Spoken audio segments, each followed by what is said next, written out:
この番組はご覧のスポンサーの提供でお送りします。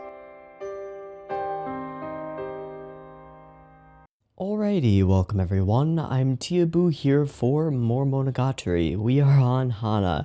It has been a much faster ride to get here than intended or expected. Keep doing this thing where I go, I'm just gonna wing it and probably only watch 2 episodes, and then I watch all of the arc. So, I'm not gonna make any kind of promises about how many episodes I'm gonna watch in this video. I just don't know.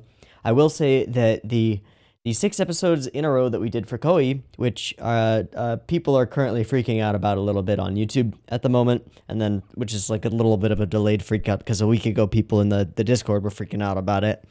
But yeah, I mean it's nice to get a big old chunk of content in your box, and that's super nice. I don't know if the discussion was necessarily the best I've ever done, but I think it was okay in some parts. This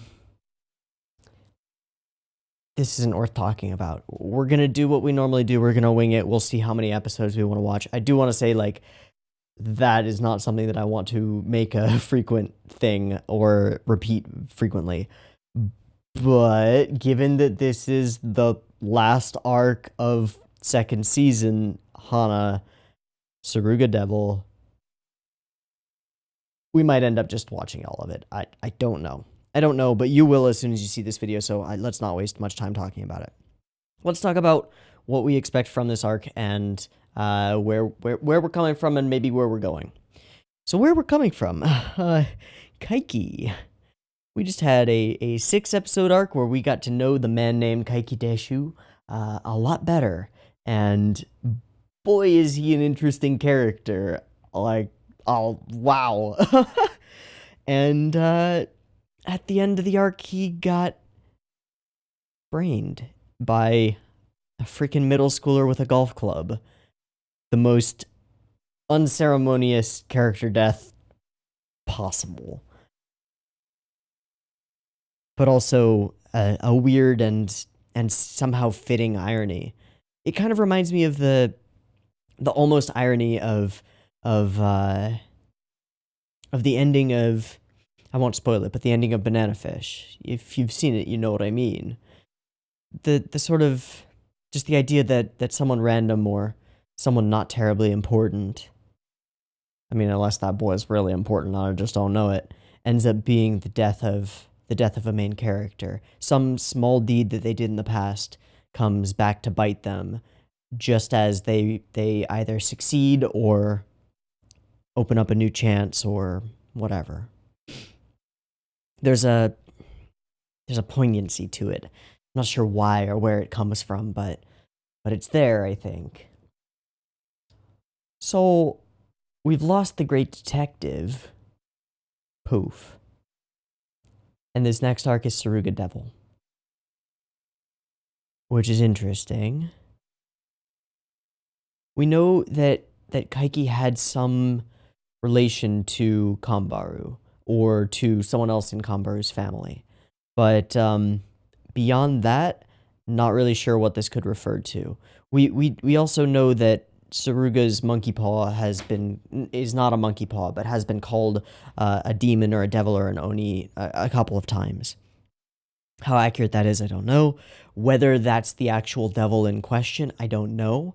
What I do kind of expect is, well, to get there, we have to talk about a mistake that I made in my interpretation of things, which was that I thought that the scene at the end of Kabuki, I want to say, where we see Kishat and Hitagi and Koyomi come up to the shrine in order to presumably give themselves over and sacrifice themselves at the end of the year.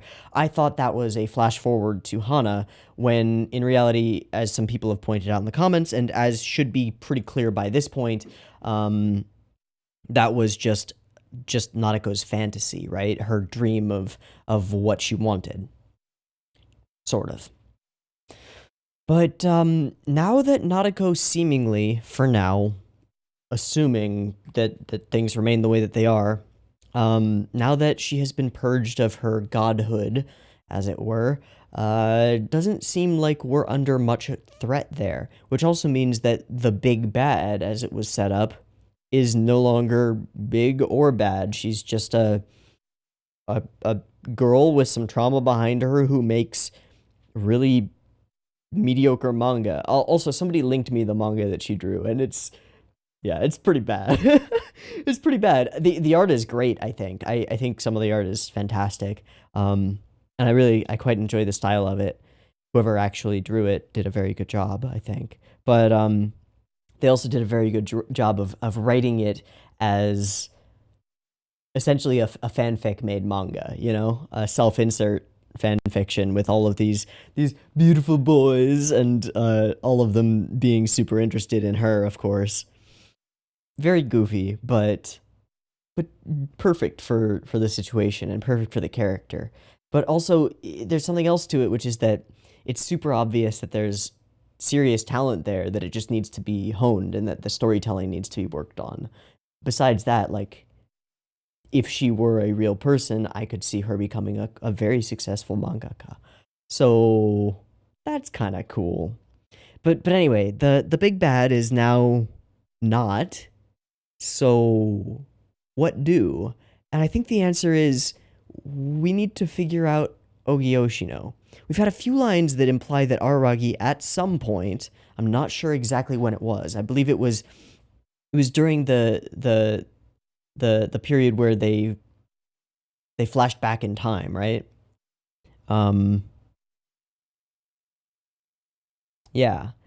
That was when Araragi was telling Oshino Ogi the story, and using that telling of the story as like the setup for his plans against her.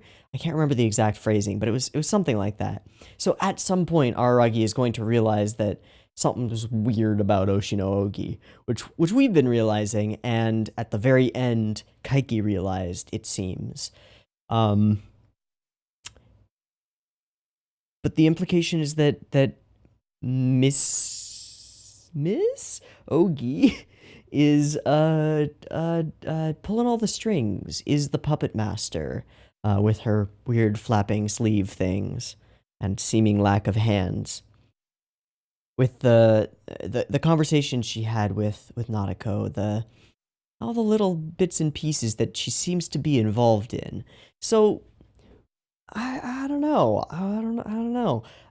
We did see a shadow of a figure while Kaiki was walking away, just out into the woods, it seems, and toward his eventual demise. We saw a figure of a girl whose name I don't quite remember, but I get the feeling that we were meant to take that as maybe this girl is the person who became Ogi Oshino.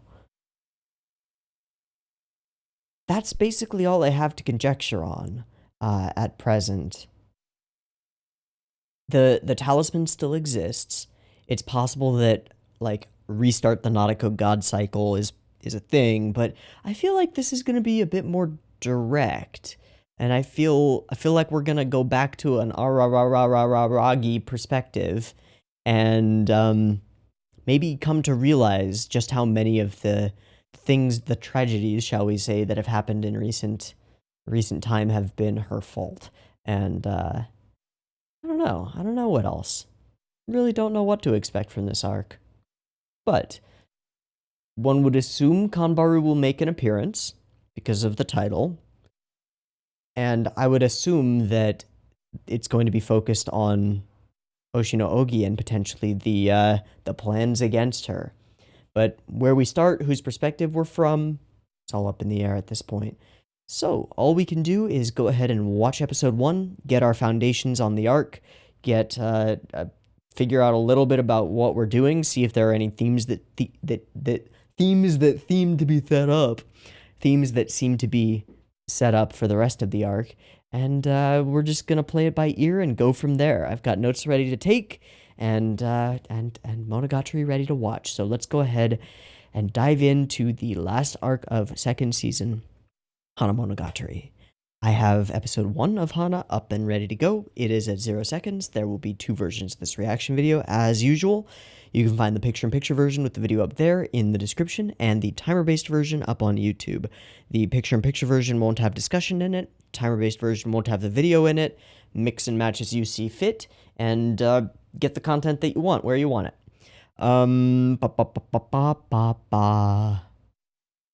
Yeah, so timer-based version, if you're using that and syncing up with your own version of Monogatari, get episode 1 of Hanah ready because I have it ready and I'm going to push the button soon and there will be a beep beep timer to count you down coming right at you right now.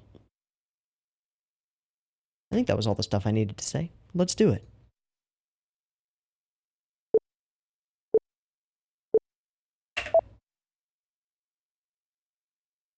Devil inside myself. How do you live, I wonder?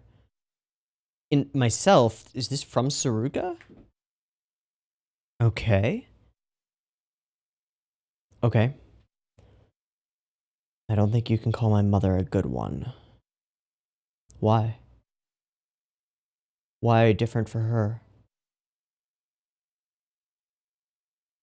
Ow. Thanks, Mom.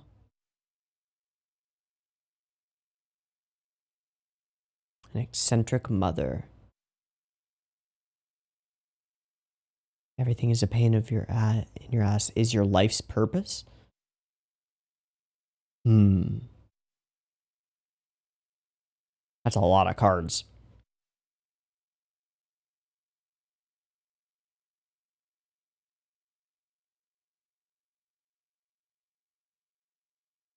So we're from Kambaru's perspective. Living in...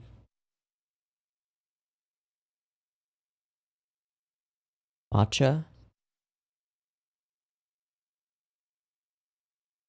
That is a lot of fucking cards. And her name would have been...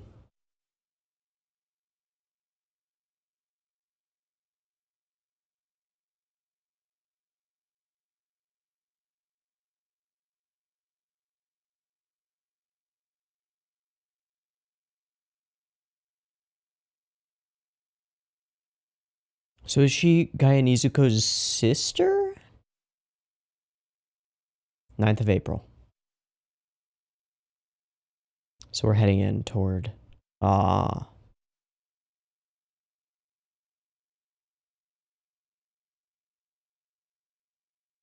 holding it. Yeah. Fuck, it is hot in here. It's like 95 degrees out. I've got a washcloth soaked in cold water for this purpose. I'm just gonna drip it down my neck. Ah!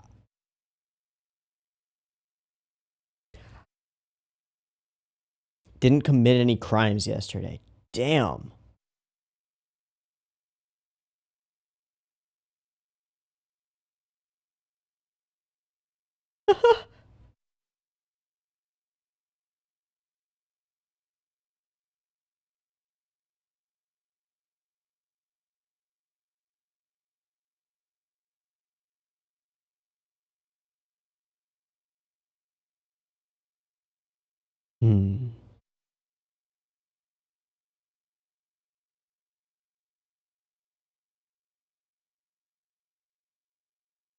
I am greed.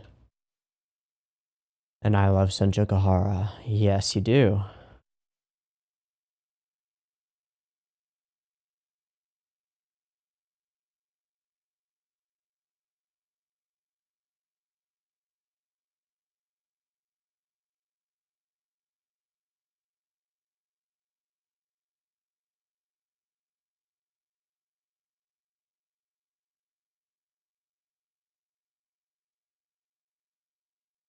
Why not? What? Because they're gone?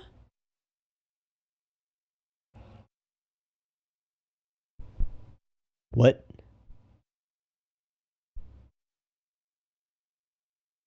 Using the breath as an instrument. Okay, so this is another... Another one with which plays with the same like visuals. No, very different. Who is that?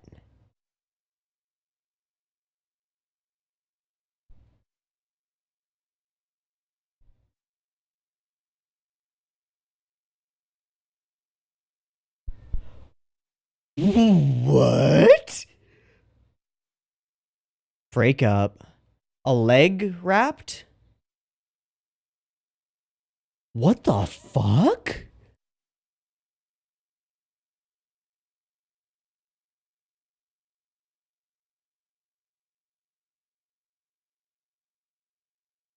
And there are two very distinct like sides to this song. This clean vocal.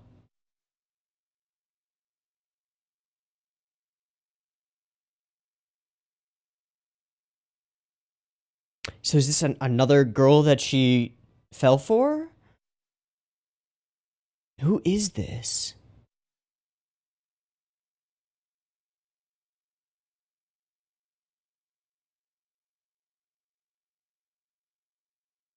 And it squeals to a stop. Okay. Yeah, it does. Please clarify. Oh. Oh.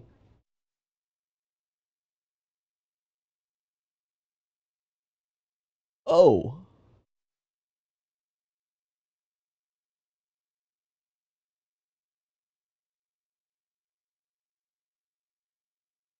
Now I am all alone. Hi. Wait, you're in a boy's uniform.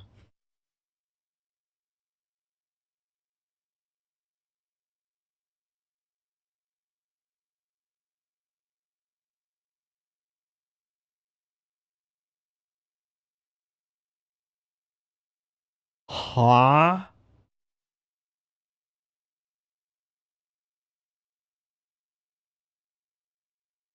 Nah. Nah, nah, nah, nah, nah, nah. No, no, no, no, no, no, no, no, no, no, no. Nah. That's some bullshit. Uh...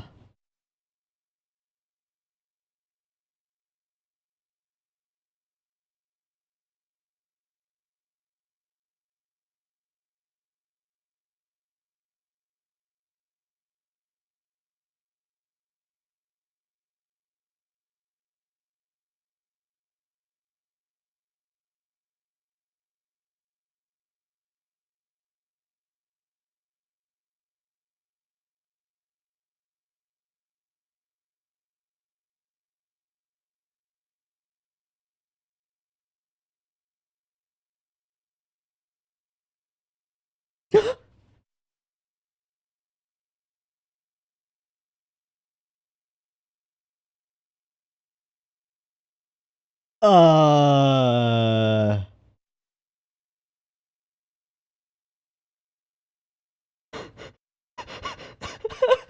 This is kind of amazing how just like making the fact that the bike is moving and the fact that the bike isn't actually moving. Woo.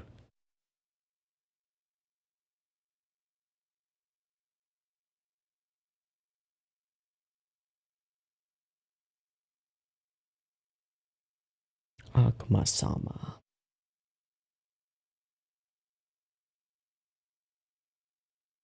I haven't been keeping track of chapters. We may have skipped chapters. I don't think so, though. Okay, we have a setup for that being drawn into the desk.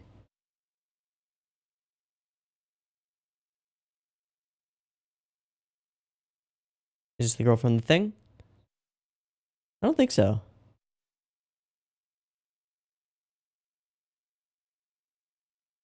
Okay.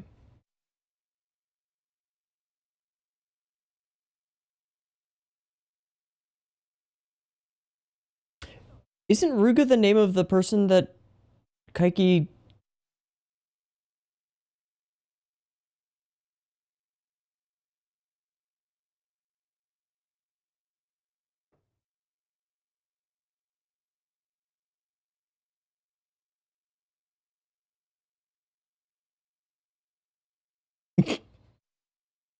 Oh, she's calling her Ruga as a shortening of Saruga. Ow! Anya? That's the second yacht she's said.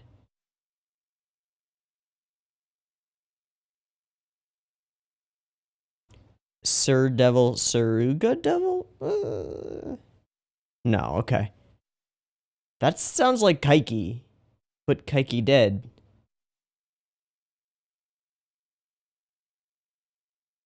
Horns. Fair enough.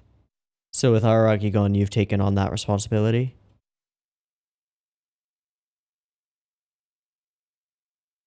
Oh.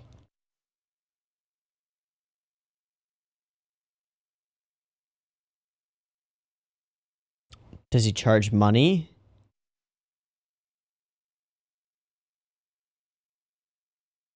Okay. It does.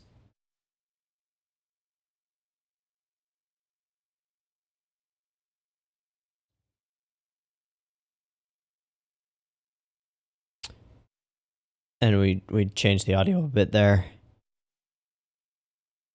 Do they?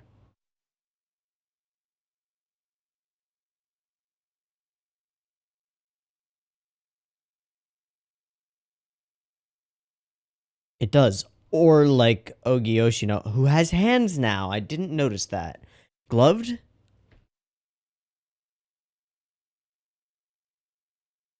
Whoa, that's creepy.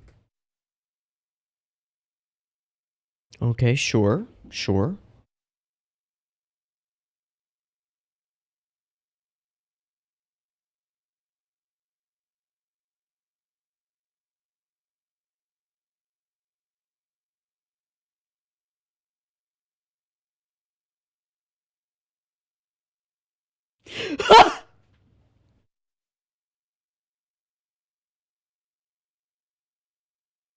Yay!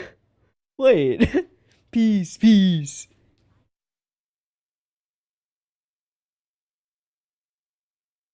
Okay. Need more cold. Ah. So, Fire Sister still working for justice.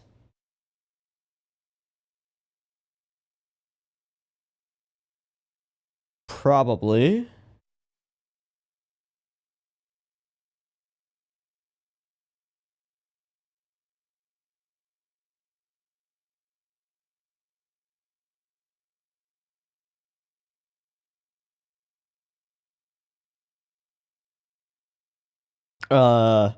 You best start believing in monster stories. You're in one. Okay. Okay.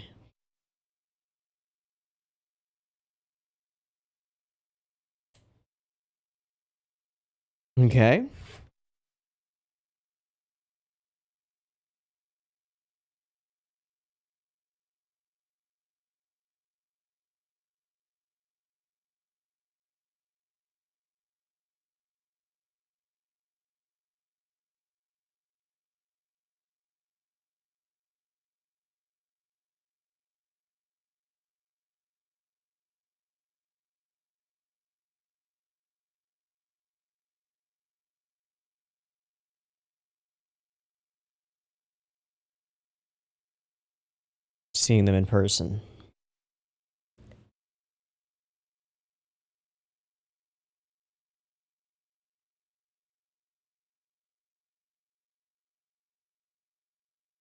So, going for the hard. Up to luck.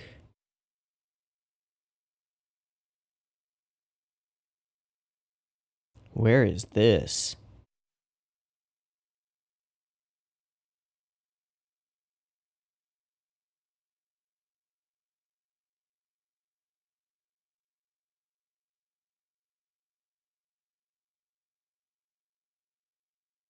Two by phone, one by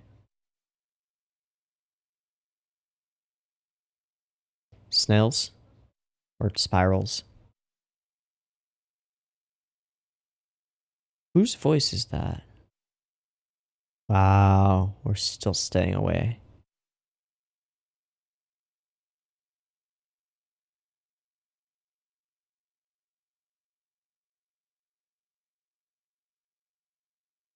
It's the girl from the OP.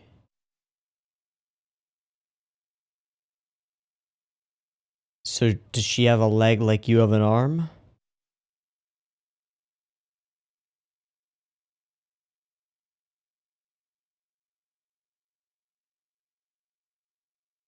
And a tree cut down there?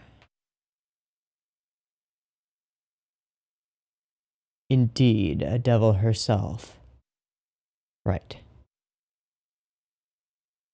Okay. That's definitely the name that Kaiki knew. Roka Numachi. That rings the bell.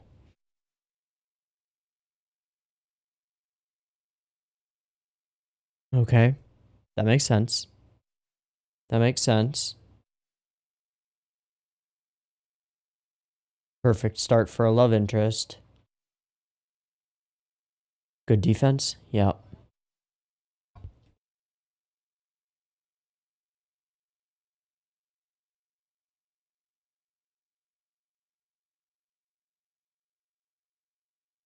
Can we talk about your leg, though?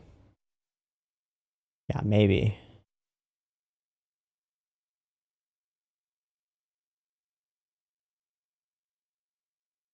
Forced to retire.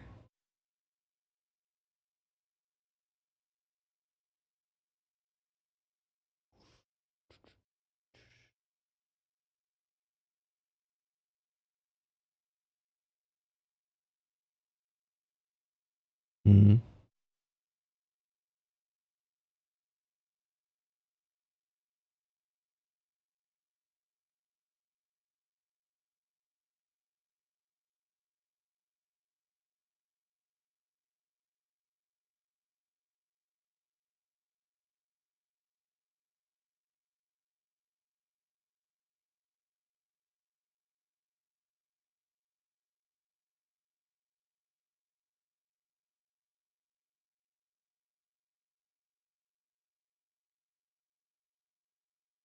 Why?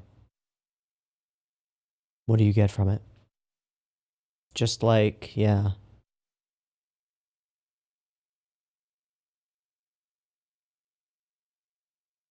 Please.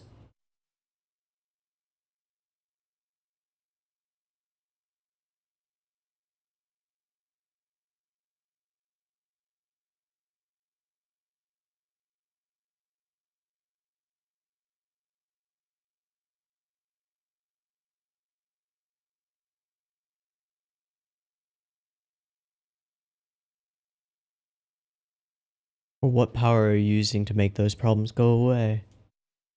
A stairway to nowhere.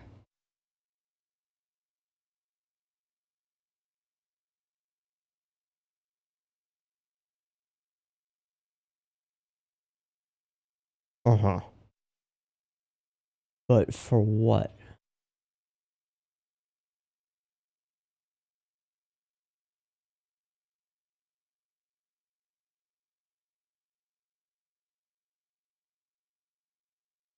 Lucky candy things?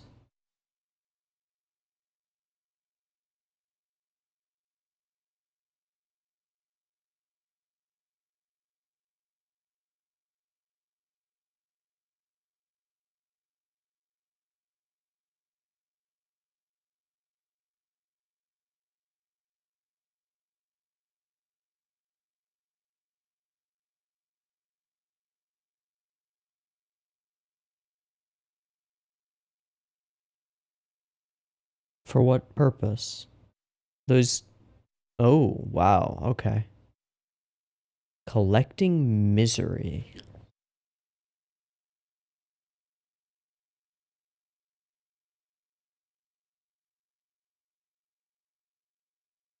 In the same way that the shrine does? Or did?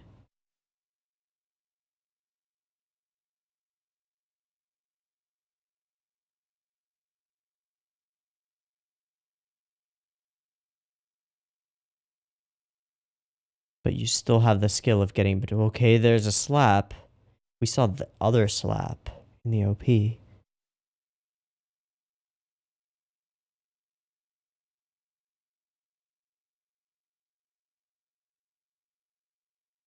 Kind of hard when you're being so weird.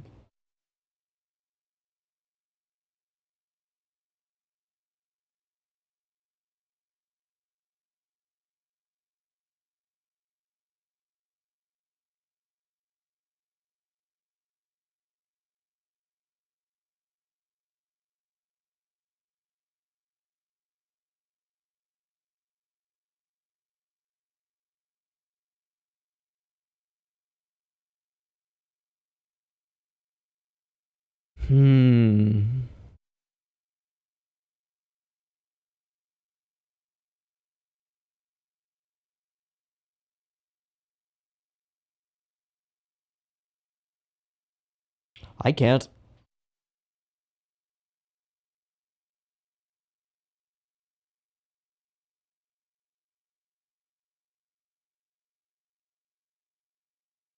You just listen.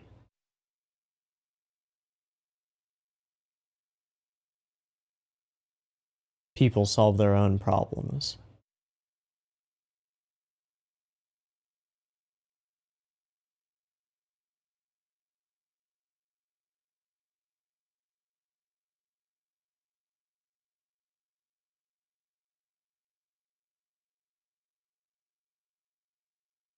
So then why do you have the reputation for being able to do whatever? Oh boy.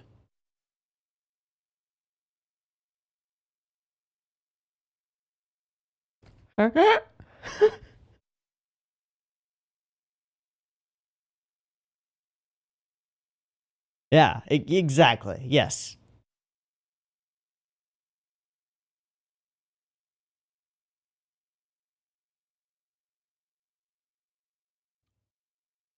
Or is she unaware that she's solving their problems? In the same way that Kamaru was unaware that she was becoming the monster.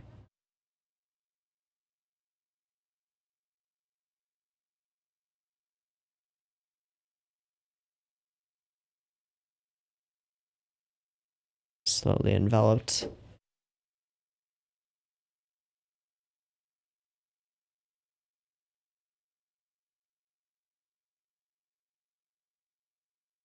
I don't know about that.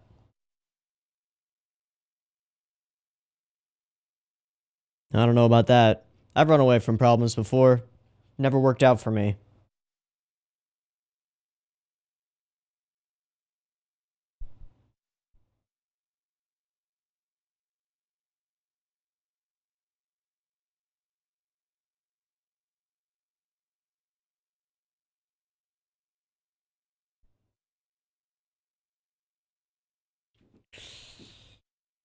Ooh, this got interesting. The value of doing nothing.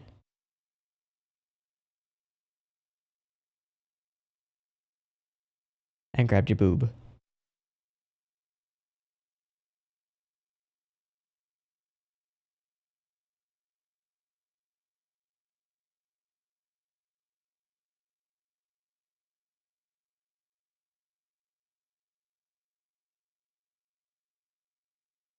But it's not bad necessarily either.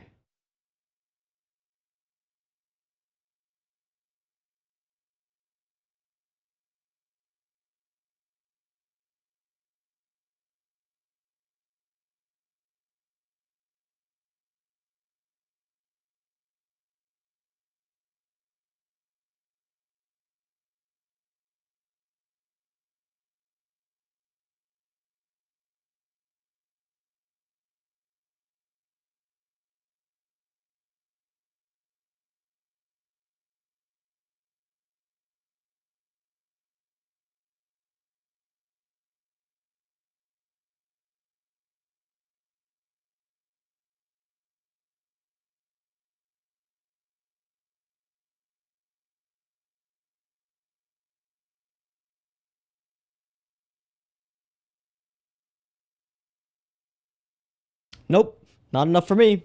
I'm confused.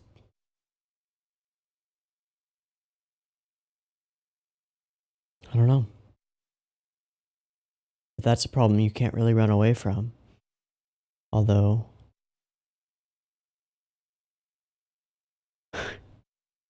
Two?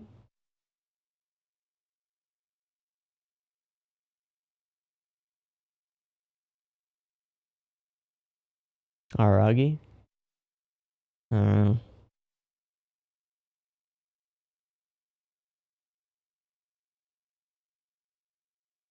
More from the mother.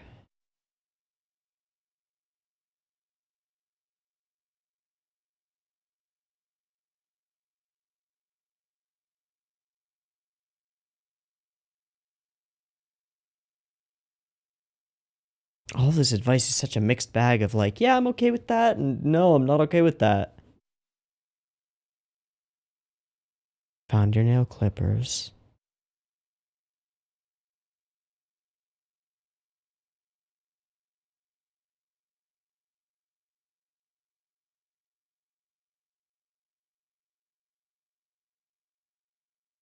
Ha!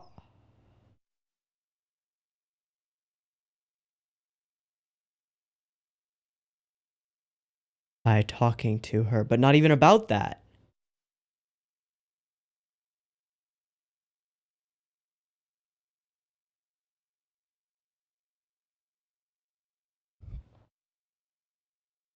Collecting misery.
There's no... Karen does it? Oh. Okay. Oh. Wait. Would that be... Does that serve as confirmation for the thing that I kind of speculated about at the end of... Or throughout Koi? That, like, when we see Kaiki's drawings, that those are the previews that we get? And now that Kaiki is gone and dead, there aren't any anymore? Oh, fuck. Oh, that's dark. Okay. Okay. Okay. So there are what? There are four major scenes slash conversations in this episode. The first one being the reminiscence about the mother, and then waking up, and becoming and getting ready, and then the second being the conversation with Ogi. The third being the conversation at school, and general explanation leading into the long as fuck conversation with Roka Numachi. Okay.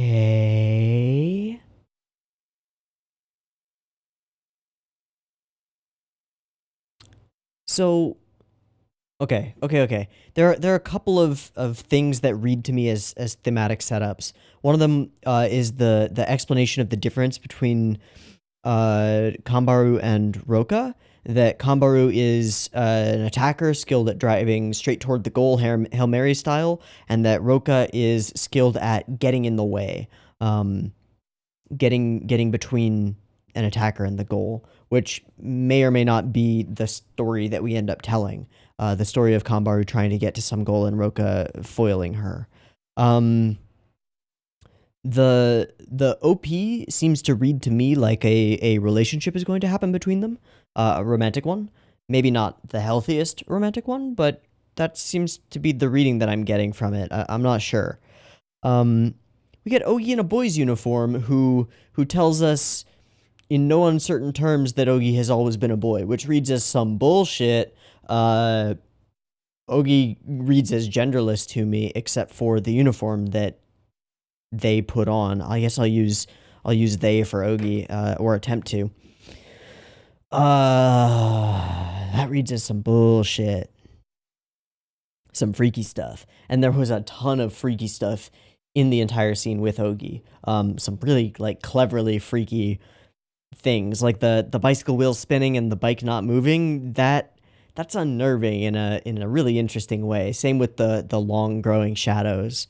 Nice and creepy. Introduced to Higasa, that was just a mistake that I made when Higasa called her Ruga. She was calling Suruga Ruga. But I thought that was the name that Kaiki had given, but it wasn't. The name that Kaiki had given was Roka Numachi, almost certain. For a moment, I thought Sir Devil was Kaiki, and I got really excited, but no. Okay. And is a very real person, definitely. Who, other thematic setup, I think, is this idea of collecting misery. As far as I know, like, a lot of the aberrations or oddities that we've come across in the series are the result of misery, and often it seems that removing that misery or giving the person the tools to deal with it themselves is the way that we deal with the oddity. So it reads to me as though this Roka character has become a heat sink for misery. Perhaps for her own reasons, whether that's like a little weird schadenfreude that she gets from seeing other people reveal their deepest, darkest, and painful secrets, or a little bit of a sadistic itch that she seems to have. Regardless, it seems like she is, whether she knows it or not, actually removing problems from people, which makes the entire explanation that she gives kind of weird and a little bit suspect. And then the thing that sort of makes that read as confirmation to me is that Saruga's arm has gone back to normal after speaking to her, although she did not speak to her about that issue. It's just gone.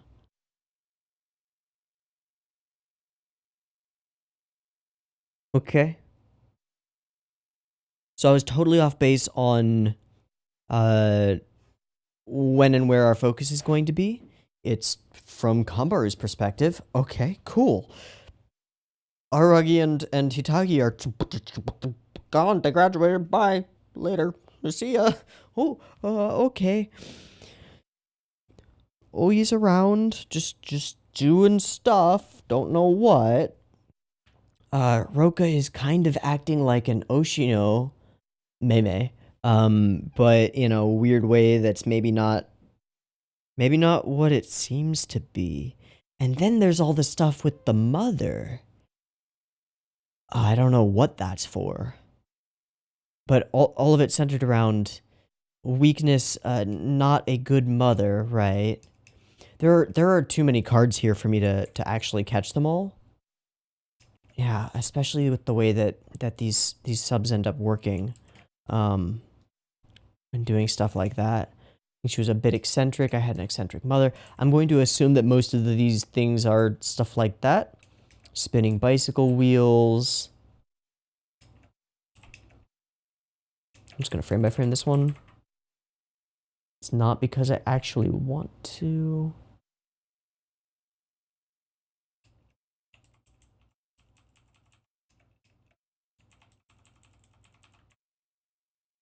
because I'm forced to by God. And we had the living in place of God as well. Some very suspect advice from this mother character, who, if I'm not mistaken, is Guy and Izuko's sister, and Kanbaru is Izuko's niece. Not sure. Just not sure. Okay, I want to skim the OP again, and I want to see some of the Ogi scenes. Right, I didn't commit any crimes yesterday. Start looking for nail clippers now. I'll be late for school. Where's the OP? There it is. Okay, so on the courts, lights go out and she disappears. The ring comes out. I'm not sure how much of this is super similar to the first arc, the first Kanbaru arc. Kind of cool that we're getting another Kanbaru arc. I didn't really expect it, but I guess it makes sense given that there are some weird connections that we don't understand between like Kanbaru and Kaiki, and Izuko, and like lots of stuff. So why do I feel a lump in my chest? We've got the two of them, except that she has black hair in most of these scenes, which doesn't seem to be purely stylistic. That's just the way it is. So they're playing with each other. She doesn't have leg wraps. She doesn't have an arm wrap. So this is in middle school? So were they friends as well as rivals? Also, the uniform is different, so that reads that way as well. These very classic, somewhat romantic scenes. Why do I feel like I've seen this particular scene before, but with different characters on the bike? Am I crazy? Am I crazy for thinking that? What was Kanbaru's first arc? Kanbaru arc Bake Monogatari. Saruga Monkey. Saruga Monkey OP. Ambivalent World.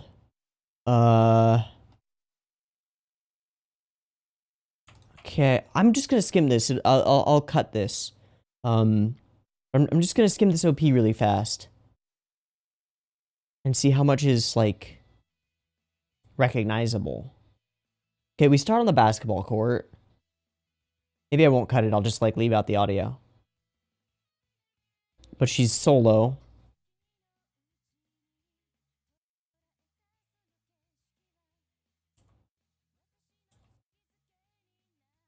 Okay, and then she's third wheeling against those two. Definitely the lilies. Yeah, do we have lilies? Do we see lilies? I think we see lilies. Once there. Yeah, okay. But they're yellow lilies instead of white, unless that's just a coloration thing.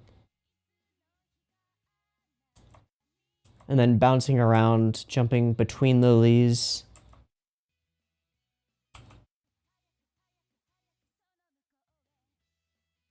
And then the fight with Sanjukahara gets chopped by scissors. Okay, so not terribly similar. Only a couple of elements are the same. So this isn't like the Kabuki OP where it was like really playing with the material from the previous one. This stands on its own. It's just that basketball features in both of them. That's basically it. But we have all these scenes of them going out and doing stuff, and then we have this massive tone change in the song to these dirty vocals. These screamed vocals. I mean, fearful that I might get swept up. And at that moment, we have a smack. Oh, that's a kiss, isn't it? There. Da-ba-da-ba-da. Leans forward. Is that just a secret? No, she's got a hand on her shoulder. That was a kiss. Last day of my adolescence. Okay. So the day of becoming an adult, which comes near the same time as this slap, which seems to read as a breakup. And then we get here, and we've got the leg wrap and the arm wrap. Okay. under the cherry tree, running down that same, running through all of those places alone, as if chasing after her. And she's walking through a field of Yuri lilies with her fingers in them, but walking unassisted without a crutch.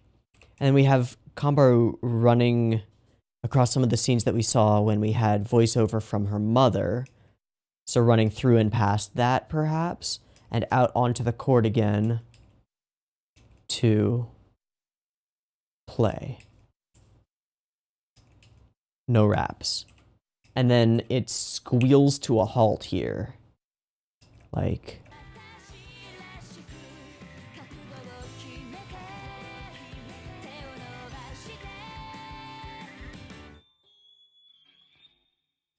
like something goes wrong, and then we get the full white lilies. Alright. Alright. So then we get our explanation that they just graduated. We call into Skihi and Peeps, eventually. And then Ogi-kun, with the little pause there. Bullshit. Don't buy that. Don't like that. Pretty weird. Just gonna turn the bike around and start pedaling backward because that's what normal people do. And also, like, unless that's a single speed fixed gear bike, that wouldn't work. Generally, like, because it probably is, given the design of the bike. Also, that's a woman's bike. You know? Like the design of the bar, I forget what it's called, top bar? I want to say top bar. The design of the top bar is a woman's style of bicycle.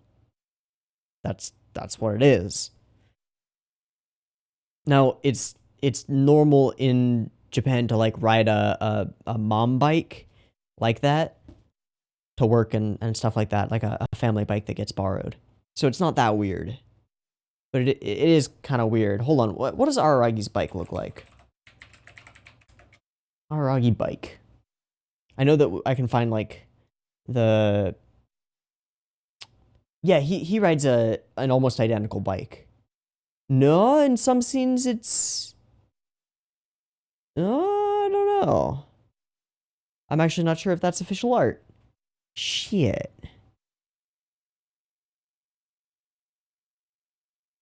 I think he does ride a woman-style bicycle as well. I just never quite picked up on it. Okay. Interesting. So probably shouldn't read too much into the choice of bicycle here. Let's talk a little bit more about the fact that as we move along here, the lines become wavy, as though Ogi's presence itself makes it unclear what path or what track you're supposed to follow. And we see from above, at some point, a bunch of different, like, tracks. Everything gets all wonky here. Look at that. That's super weird. And it gets more and more so.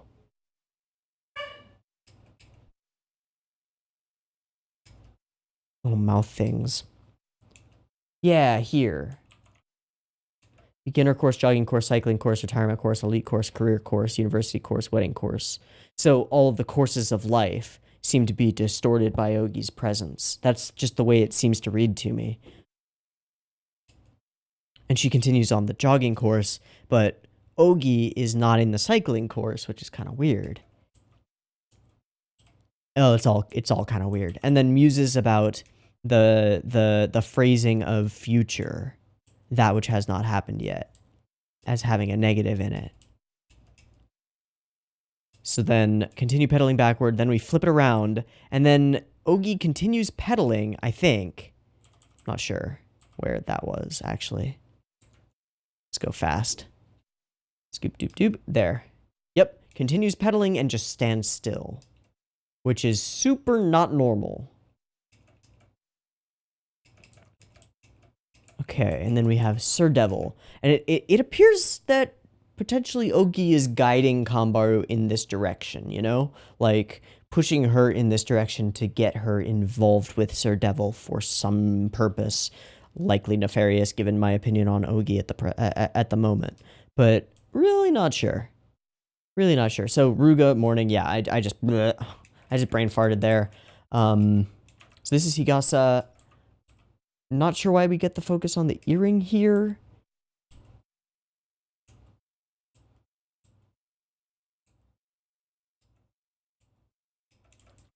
Really not sure about anything.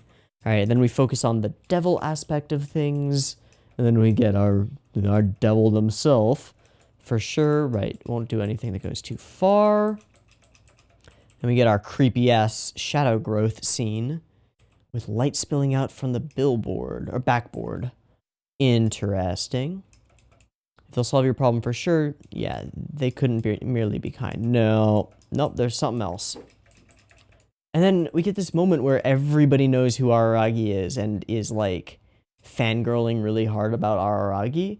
So that's interesting. Whether that's, like, an in-joke about his haremness and how all the girls seem to fall for him, or it's a setup for an event that has happened in the past relative to now that we haven't seen yet. I don't know. Maybe both. Maybe a little bit of both.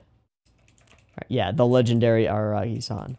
So then we call in Skihi and Karen and laugh about some stuff for a while, talk about the 3 different ways, get this crazy art style change. It's almost Picasso-esque, a bit cubist, kind of impression-y.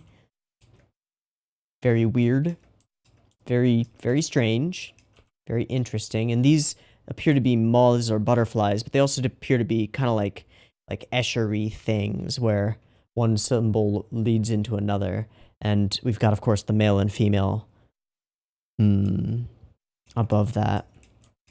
Unknown if they're a boy or a girl. Opted for the last choice because, of course, you did. Then we enter this like stark white field with what looks like a static train in the background, but is probably just a bridge or like an underpass or something. Unknown. I just don't know. Looks cool though. Lots of different symbols on the ground. Some of them spirals, some of them, I don't know what those are. Lots of circles. And clouds moving overhead.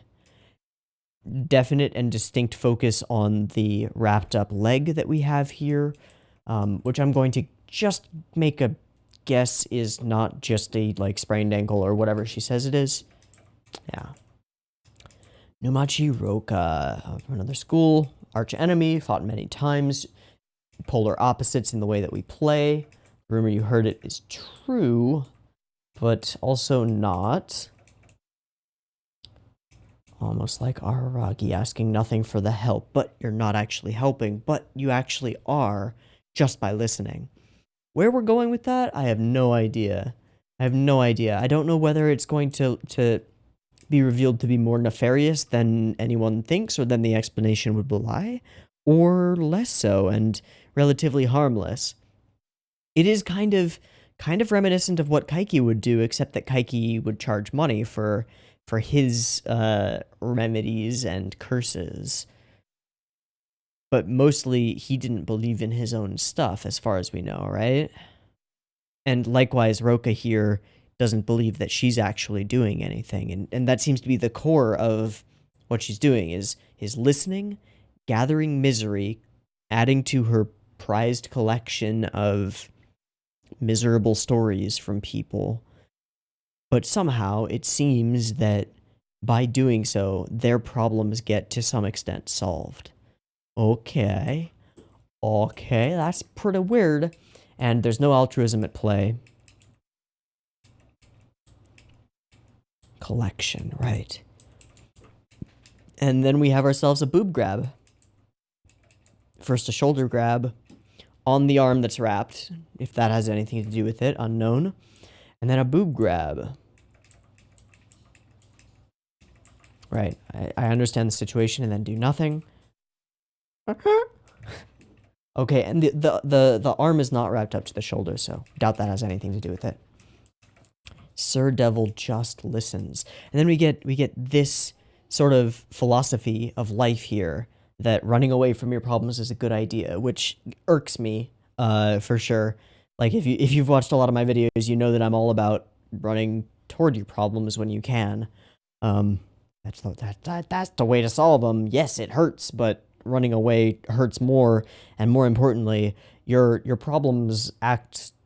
They don't act like static entities. They grow and they change and they evolve and they get bigger uh, when you leave them alone. So it's best to try and knock them out while they're still young before they can grow into really big, scary fuckers. I think we're gonna have to see how we explore that concept. A lot of things here that could be setups, could be just nothing. Doubt that they're nothing. Usually nothing is nothing. Yeah, that's a sentence that I just actually said right there. So I'm gonna take the notes from this episode, and I'm just gonna put them right here on the floor next to me. And if we need them, we'll grab them. But I need a fresh page. Um, all right, all right. We got us an interesting first episode for this arc. Definitely gonna take a minute. Gonna take a minute to play with the dog who you hear barking and get her calmed down a little bit. I already fed her, so I don't know what she's barking about. There appear to be rabbits living in the yard, and she barks at them. But that might be it. I'm gonna go play with her for a moment, grab some more water, and do a resync. But that will take 0 time for you. So I'll see you in just a moment, and then we'll get into episode 2. Cool. See you in a minute. All right, we are all set to get into episode 2 of Hanamonogatari. I decided to transfer over a couple of the things that I had written down on the other notes to this page, just as like a starting thing. 1, Roka Numachi, just so I remember the name properly. 2, Ogi Boy with gloves, okay. 3, Misery Collection. 4, 9th April, just getting an idea of that. And 5, Getting in the Way as Roka's like thing, right?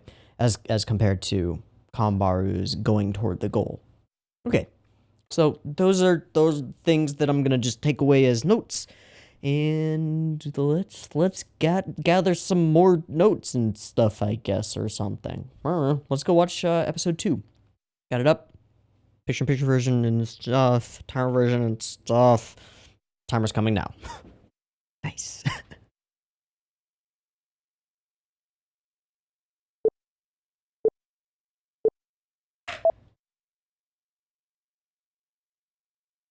All right. Your hand is normal now. But why?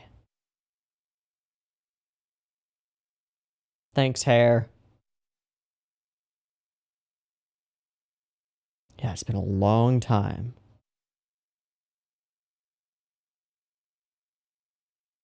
Because you talked to Roka, right?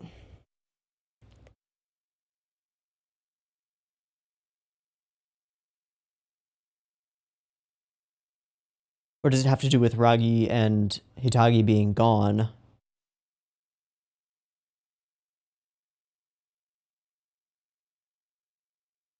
And now that he's gone, it's fulfilled?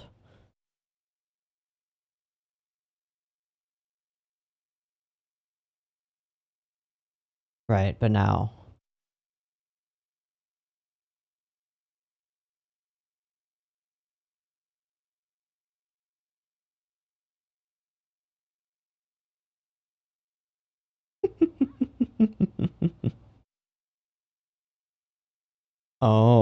Okay, okay, okay, okay.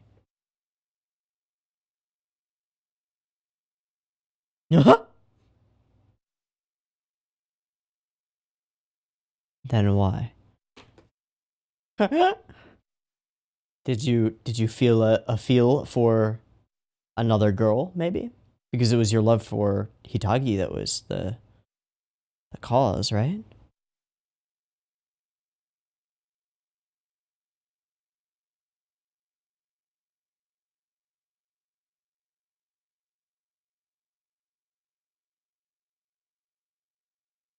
Water down back. It's worth it.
Okay, still gonna wrap it up. Just out of habit.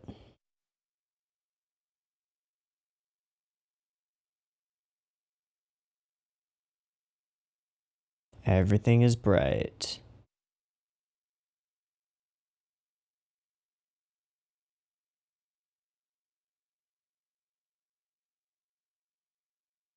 Been compensating for the arm, but so happy.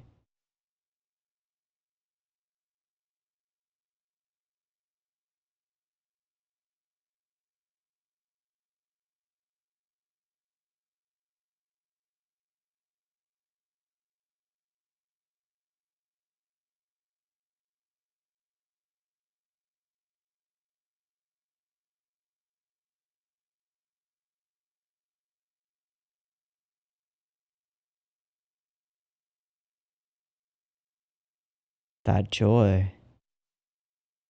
Regaining what was lost. Yeah.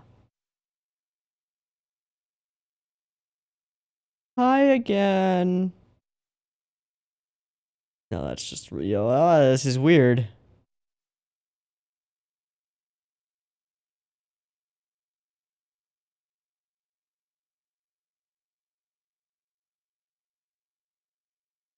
Really, Yogi?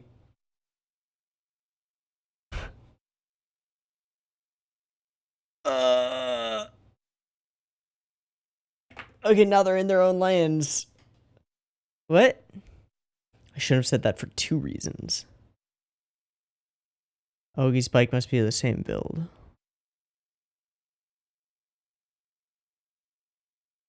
Winner's course, regret course, overtime course, ascension. Backdoor window.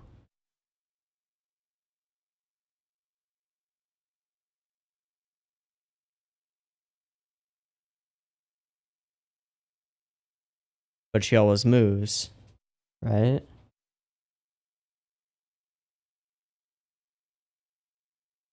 They stopped.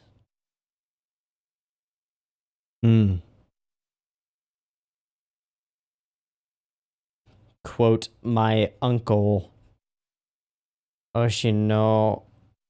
Man, we knew that we've referred to as niece, right?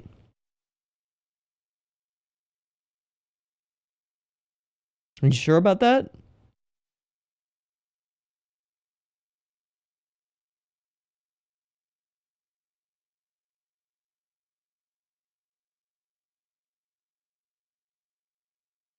Hmm.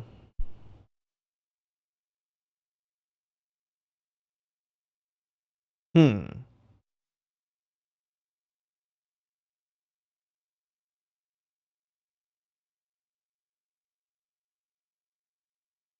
Okay, that lines up.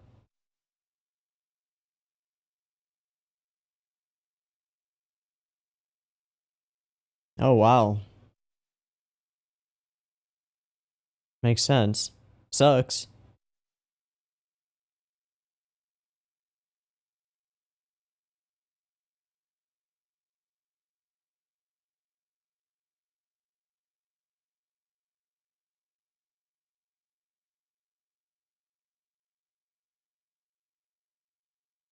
I don't think that would work anyway.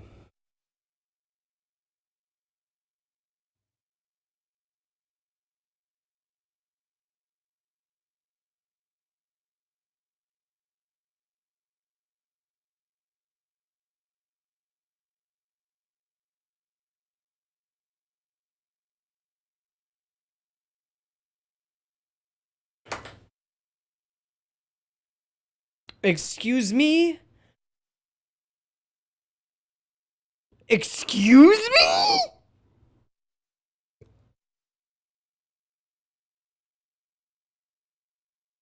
You're dead. No, you're dead.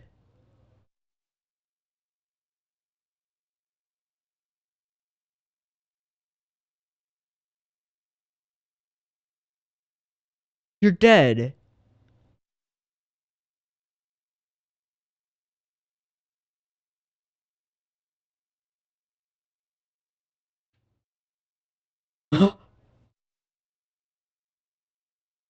And the theme. Dude, it's fucking him. What?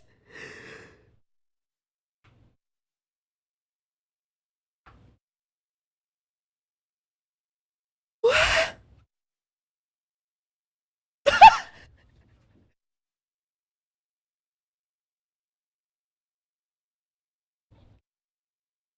How are you? Why are you? Okay. What?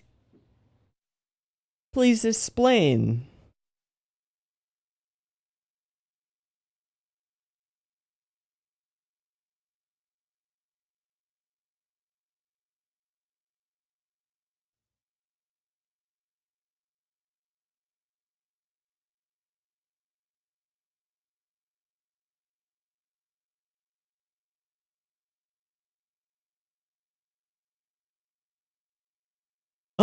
One hand just picks her up.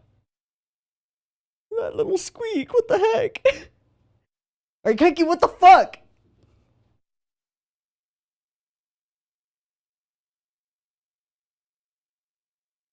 Am I supposed to be feeling this way right now? Cause, like, what?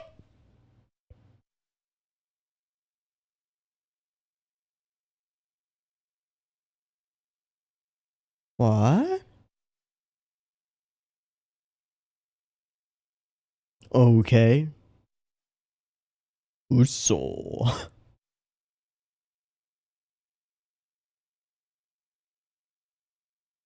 Why? Kaiki, I have so many questions. How? Why? Oh, that makes sense. That's a good advice.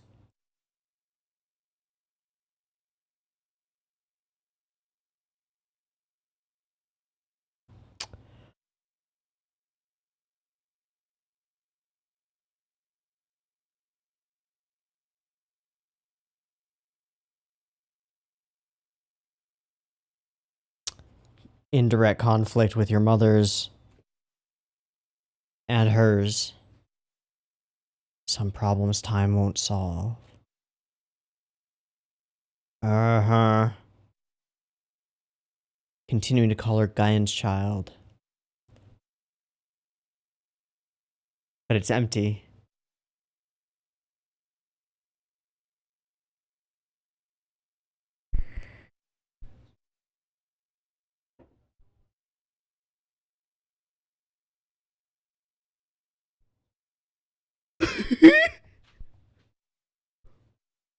He's back!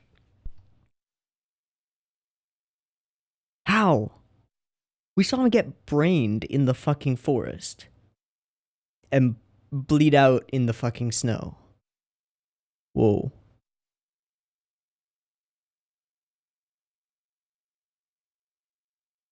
Yeah.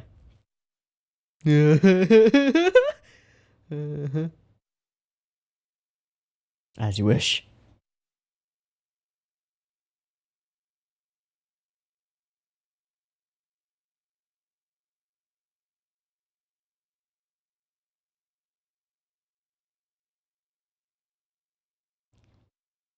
That's a different version of the theme.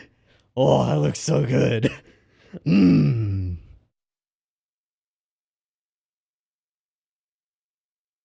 Thin sliced steak.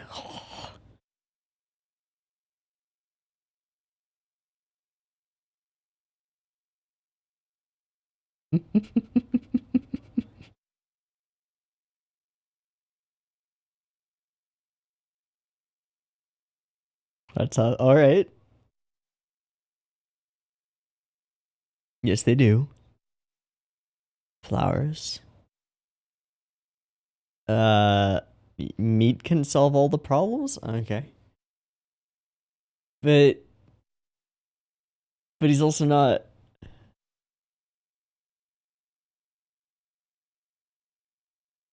Yeah.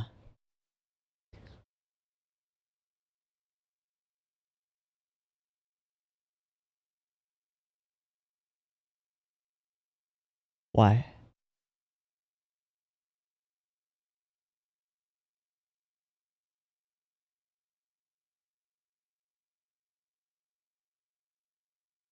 Which means first name basis. Hmm.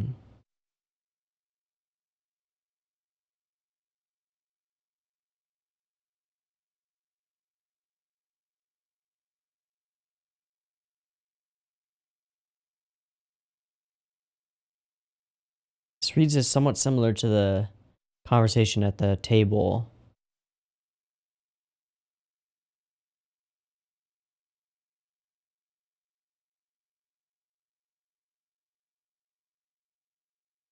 Force of habit at this point, I assume.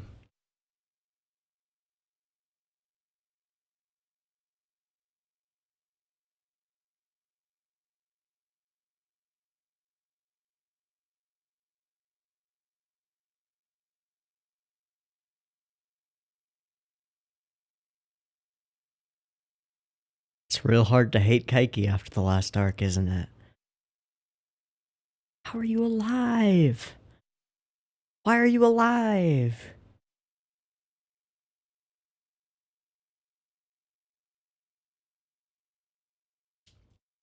Indeed.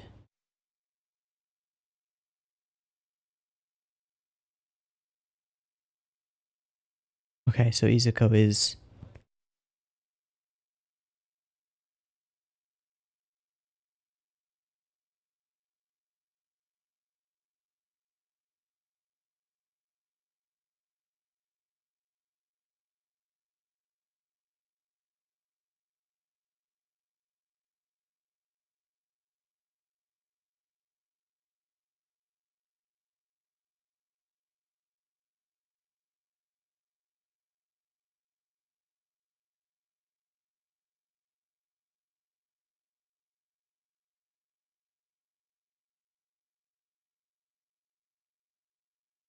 Was she to you what Sanjogahara was to her?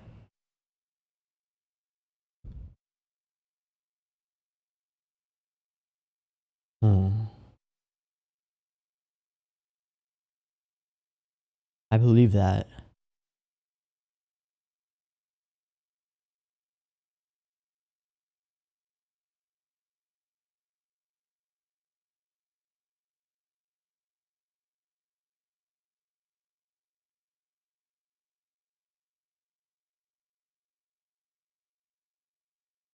Oh.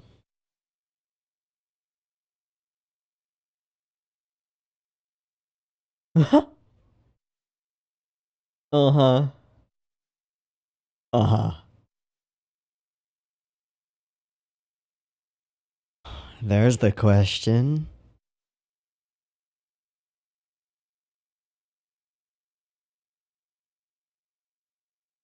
That wasn't a no.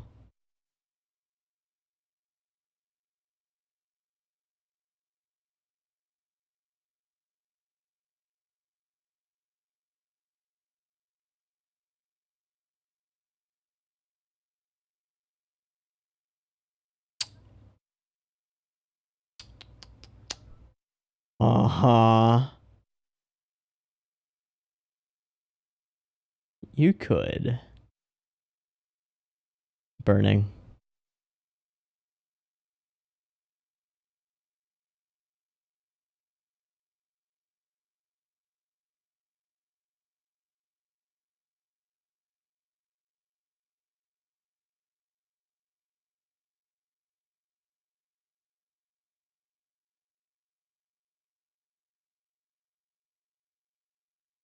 Hmm.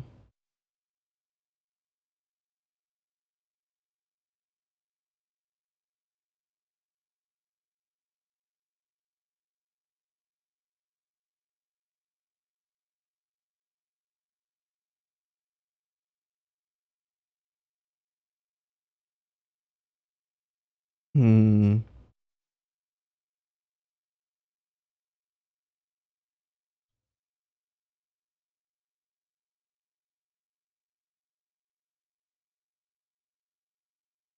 No, it's not.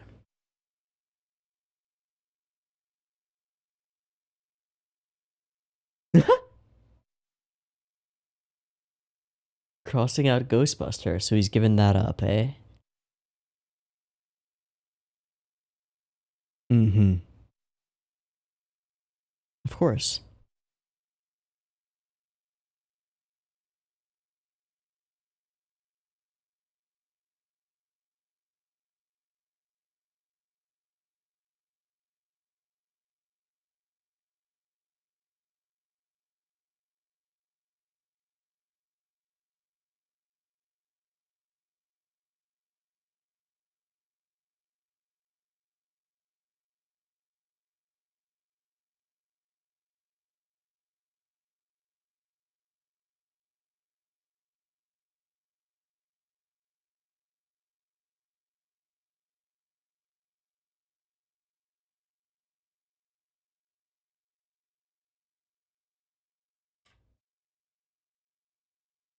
Hmm.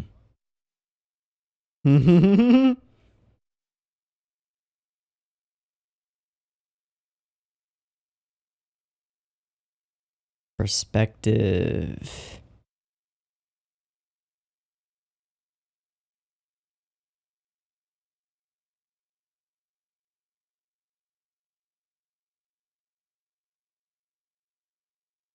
Indeed. Hmm.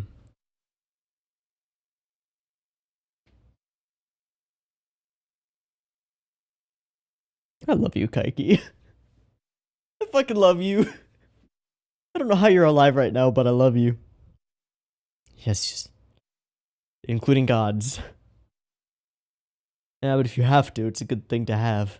Yeah. Yeah.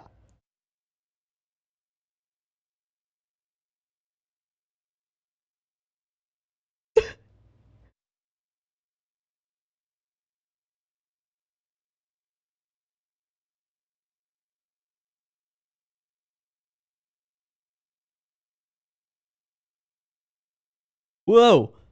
Whoa, what was that?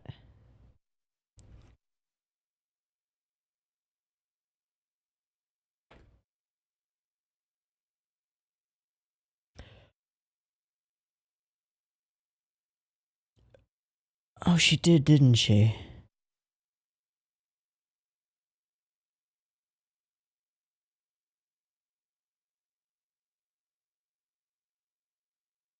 Yeah, it's a little late. Like a misery collector? Or is this someone else? It's of the devil. Ogi? Roka? Someone else? An unknown?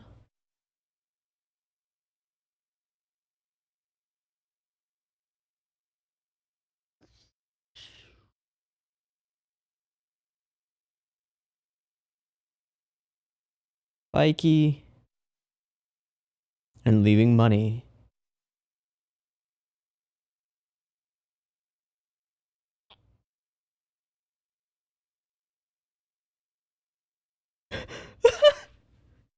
What? Mm.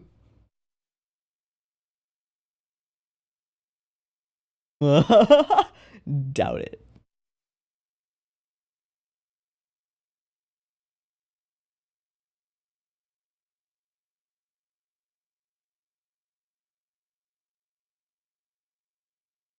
Roka?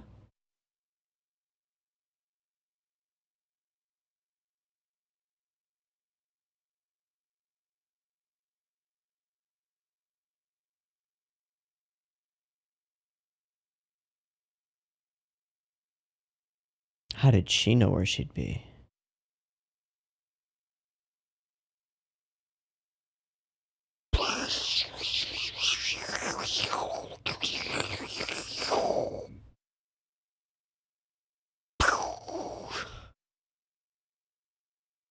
Okay, there's a thing after this one.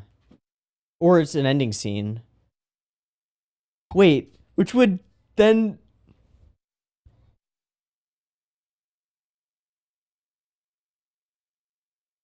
If there is a Fire Sisters drawn preview, then that would imply that that's Kaiki's doing, right? Because he's back. He was only gone for... Wow. What?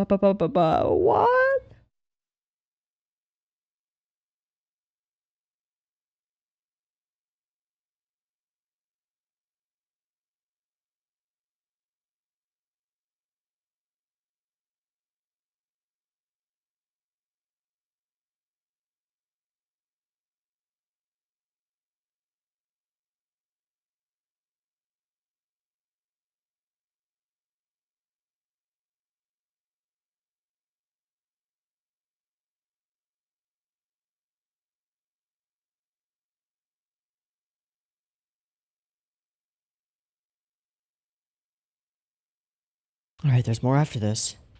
It's more scenes. It's not a dry thing.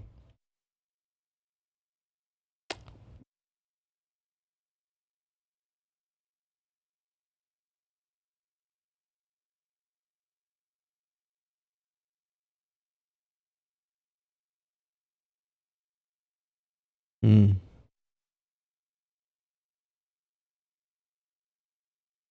I don't know. I think you probably should have.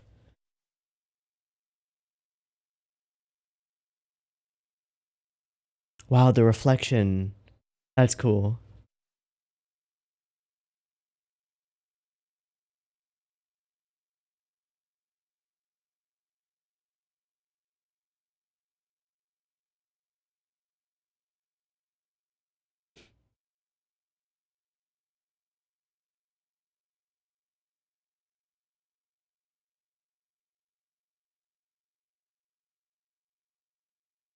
Enlist some help.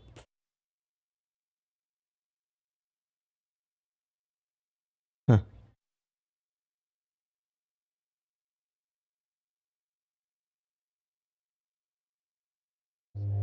All right.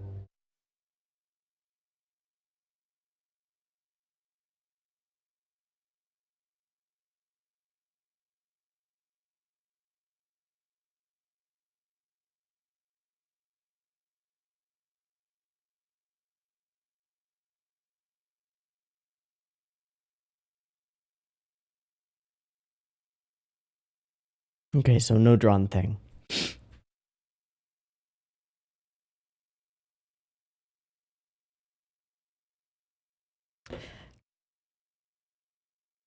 So Kaiki's back.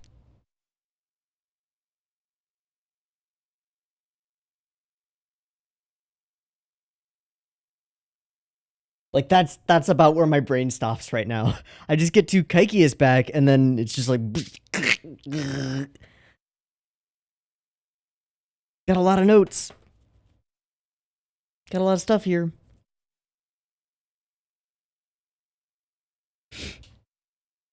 There were two sections of like really distinctive cards that I want to look at. One of them was at 4 minutes and 30 seconds. I just want to get these in my brain, and we'll go over the whole episode. But this is a way for me to talk about something without having to think about the fact that Kaiki's back. Alright, where are those cards? Now that's just rude, asking whether something bad happened. So he claims to be Oshino's nephew. His words belie otherwise. This is weird. Indeed. Indeed it is. And then another one at 2020-ish. Now there were other cards as well, but these were the ones that stood out, and this one was like a dump. Like, okay.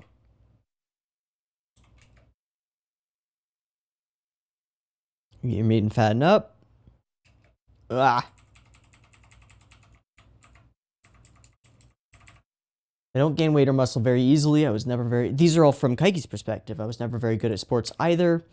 She's actually upset that I was faster than her. I was in track and field club. Should I teach you the running style I invented? I call it the Kaiki stride. Okay. Specialty was shot put, though. What? Okay, so those weren't important. I don't think.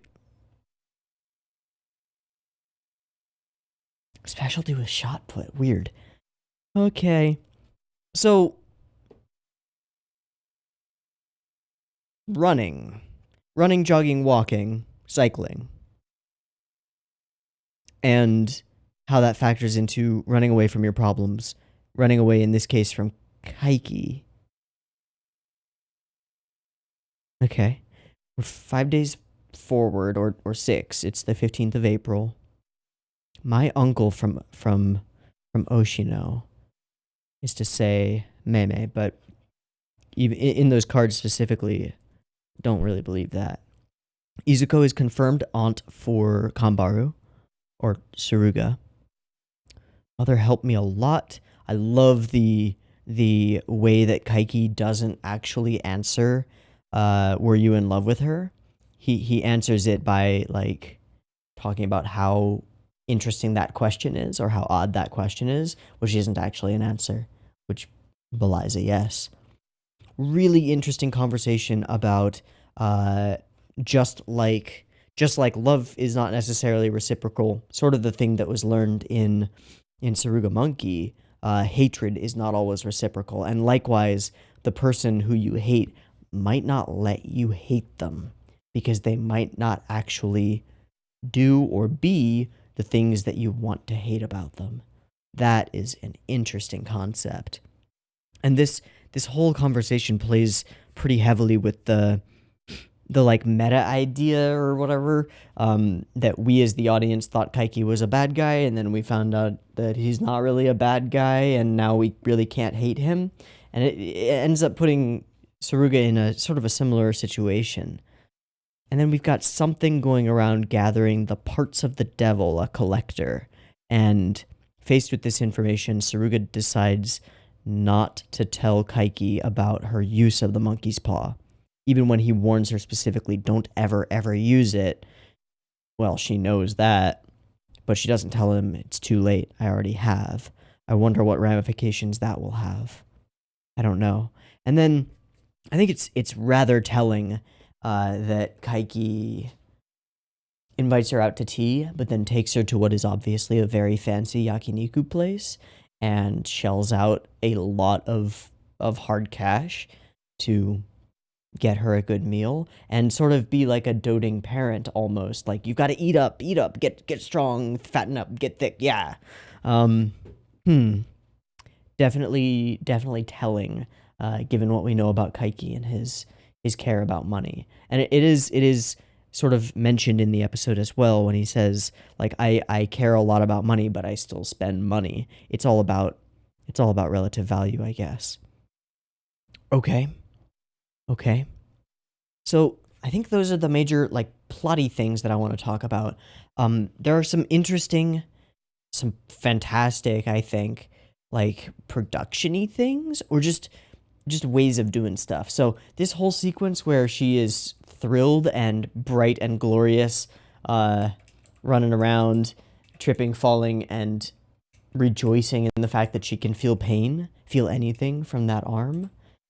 Pretty awesome. This is my arm. She has it back. And we get the cherry blossoms, rebirth, spring, all of that stuff. Again here, we have Ogi biking around backward. We get very different, very different, like, courses. Okay, yesterday I was a bit curious and checked with Higasa. And apparently if you pedal backwards, the bike actually goes backwards. Depends on the bike. Ogi's bike must be the same build. Yeah, it must be a fixed gear single speed, without a, I forget what they're called, but it's the ratcheting part that, like, if you hold the pedal steady, it'll just, which is always my preference for bikes, because if you're going down a hill and your wheels are moving really fast and you've got a hefty gear ratio, which I like on bikes because I'm light and I'm stronger than I'm light, whatever, then you have to, like, pedal with it at like 1,000 miles per hour because that's how fast the wheels are moving. So I prefer the ratchety type, which if you were to spin your legs backward would do nothing. It would just go, would have no catch. Okay. Backdoor window, regret, overtime, ascension, winners, and intangible. All right. I feel like the previous ones made more sense than that. Not that they made much sense. So Numachi has stopped doing the thing.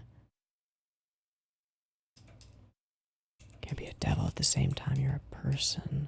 Poisonous Swamp Numachi and Godspeed Angel Kambaru Saruga. Interesting. And then fucking hell. This is, I think, the coolest thing in the episode is this reveal. Because it's followed by what is almost a comedy bit that just gives you time to, like, let it sink in. At least that's how I saw it. We get the reveal, we see the hair, we see the fact that this is him with a beard that seems to have been growing since this time. Don't know whether he was off grid or what. There's also a Noitam, which I believe would be Noitamina back there, which is I would assume that, oh, it doesn't have a Noitamina at the beginning, but this might be ripped from the BDs, so I would assume that Monogatari is generally a late night Noitamina slot anime. So, maybe not. But, reaches out for her, and we get this comedic-ish chase where he's just blowing the fuck past her constantly and telling her not to run with, like, these crazy ballerina moves, which are pretty awesome. And this whole time, I couldn't focus on any of the stuff that's actually happening on screen. And I think that they knew that that was the case. So they just made it kind of ridiculous and awesome and over the top for something to be going on that you don't have to pay a ton of attention to because you're freaking out about the fact that Kaiki is motherfucking alive. What the hell?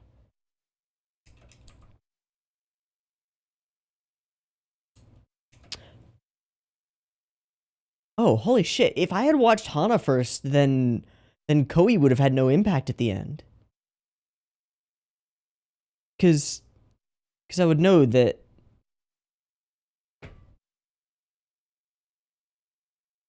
Okay, whoever recommended Hanah first, why?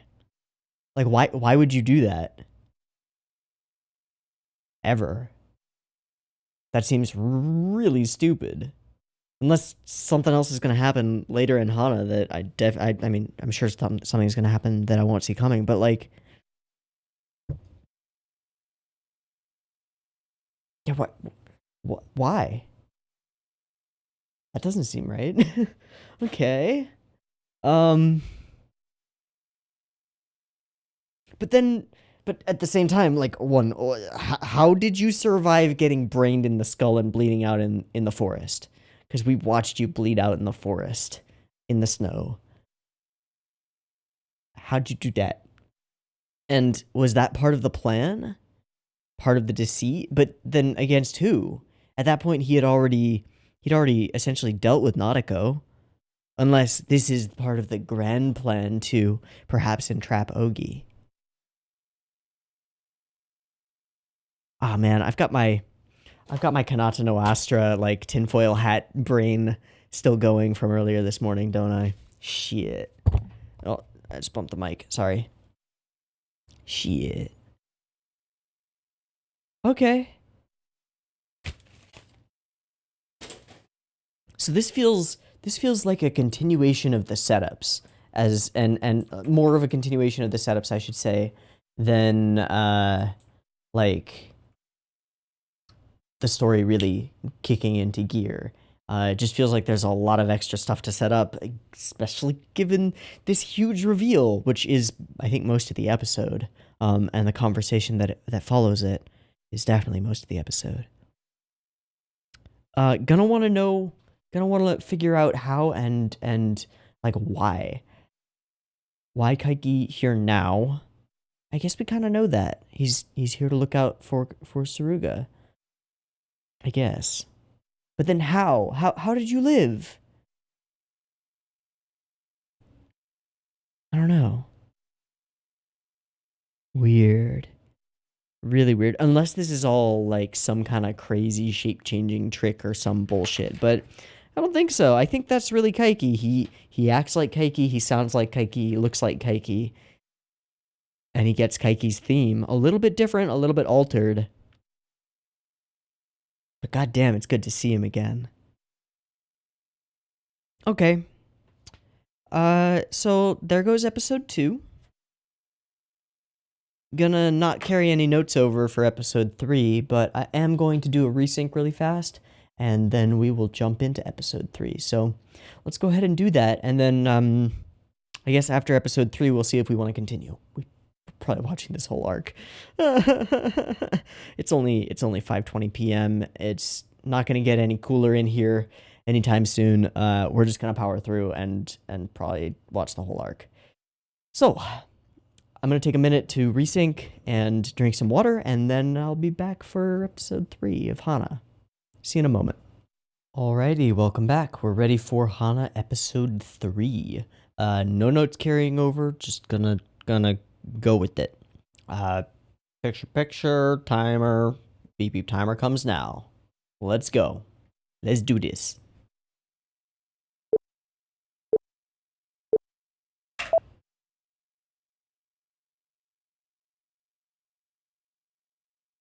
There she is. So were those from her perspective, I wonder? Hello. Uh-huh.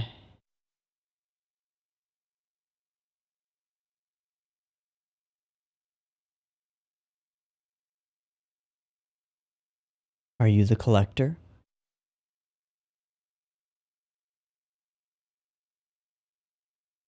Okay. And she has the wrappings.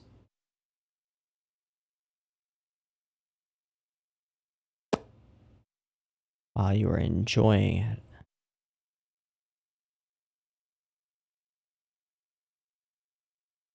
Whoa.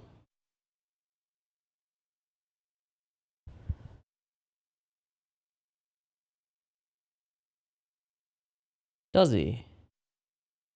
He is. Can't really call it fraud, indeed.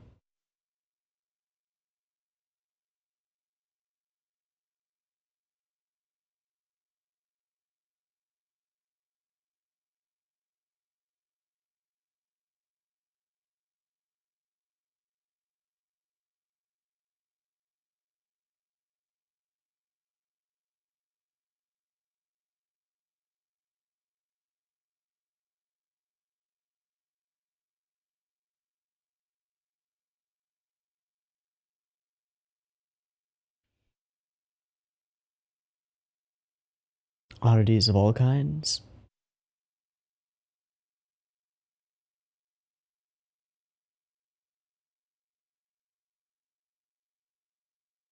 Basketball.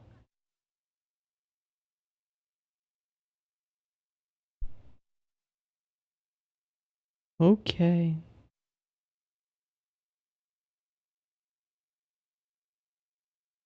Is she going to fight her to get her own problems back? Basketball as the battlefield?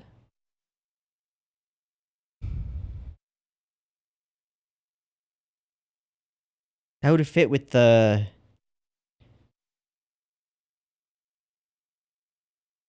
running away from your problems through line, maybe.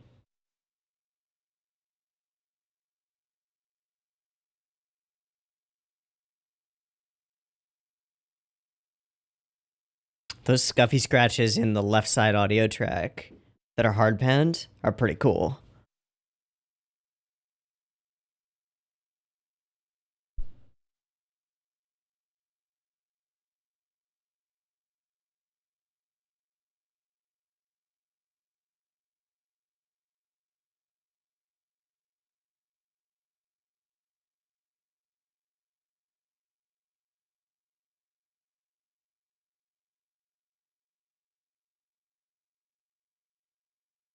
They're both wearing different color swap Noetsu uniforms. So same school. This isn't middle school or anything. Hair, of course, would give that away. And that freaking screech. Ah!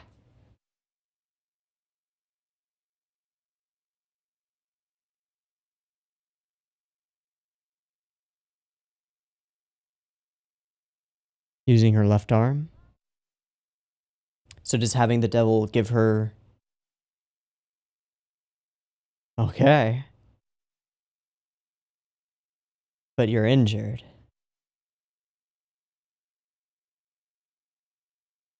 Or are you? Don't seem to be.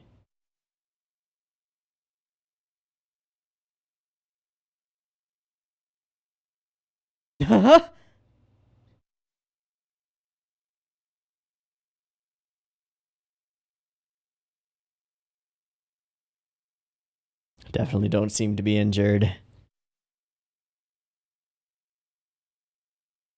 Oof. The defense. The offense.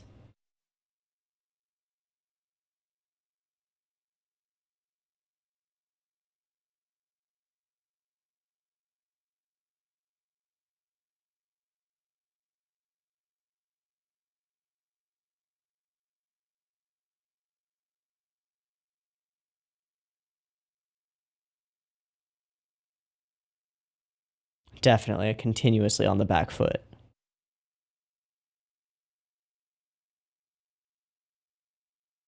Okay. uh,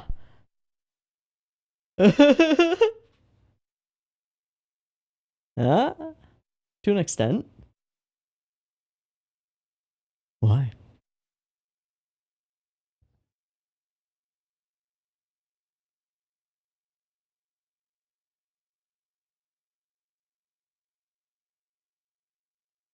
It's also strategically valuable. Perspective, right? Also, perspective, what the hell?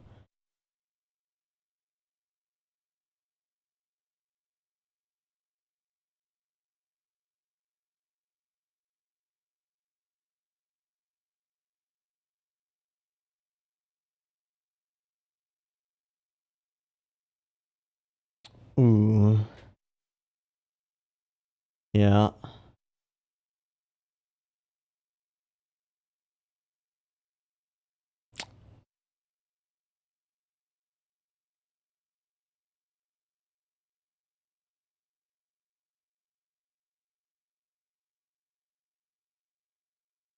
Wow, that was cool. And the way that the symmetry here works.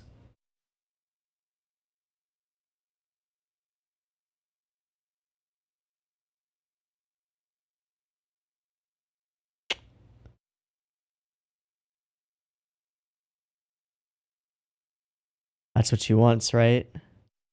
She wants the story.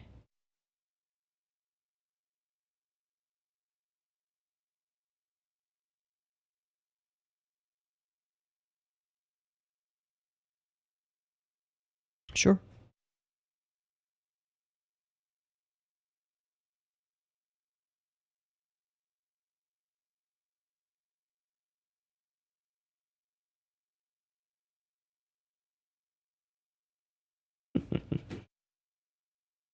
That's so. Can't say.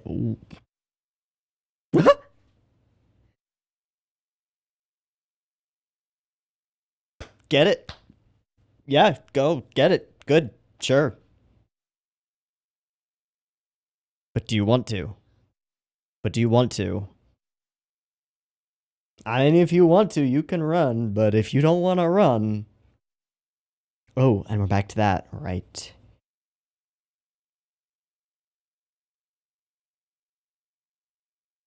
Running is not equivalent to losing, okay?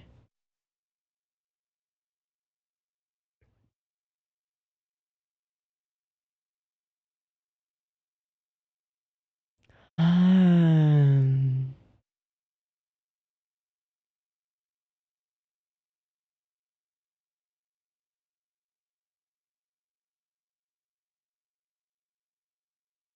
yeah, you.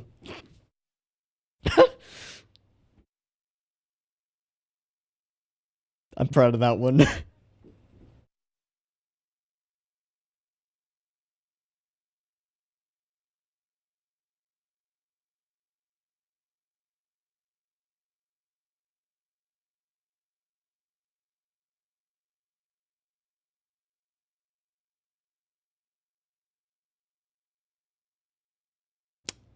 You can dunk because of that leg. What is that leg?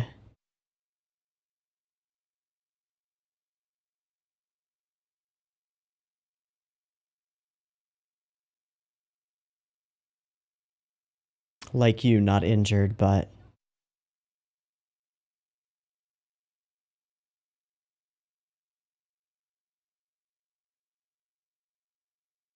I'm a little worried. Honestly, a little bit worried. Yeah, that's my problem. Right. Okay. I hope that's where this is going. Not anymore.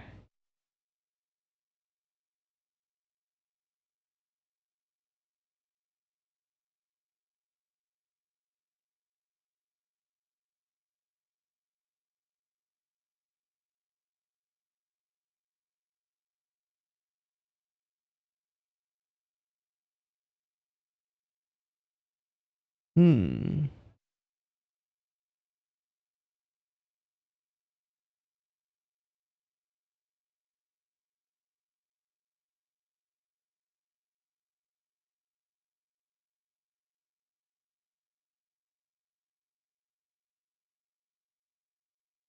Huh.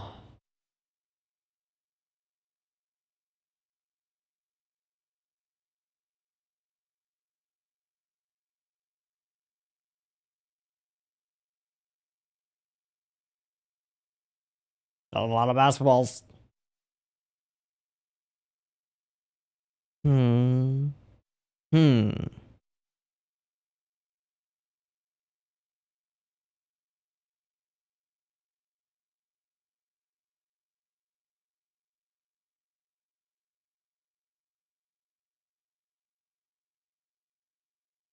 But for how long?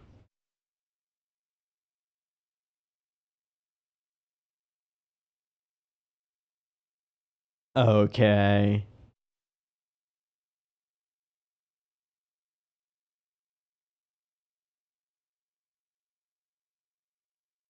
Uh-huh.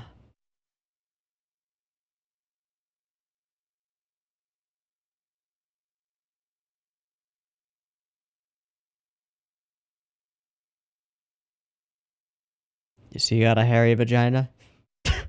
Sorry. That one I'm not proud of.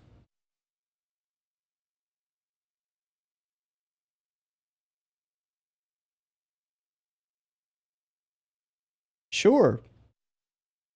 Wherever you wanna start. And your wish was for what? A leg? Okay.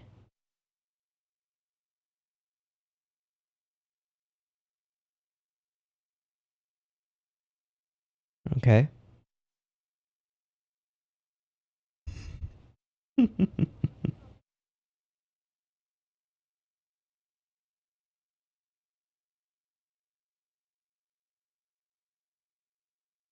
Okay. The track.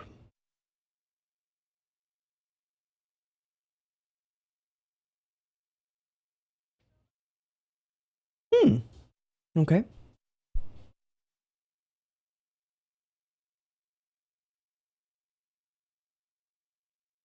Hmm. Standing out in a bad way, eh?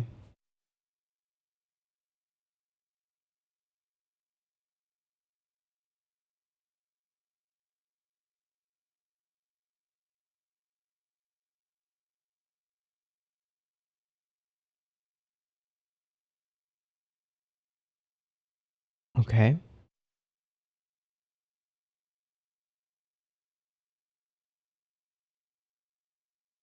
Spiraling down.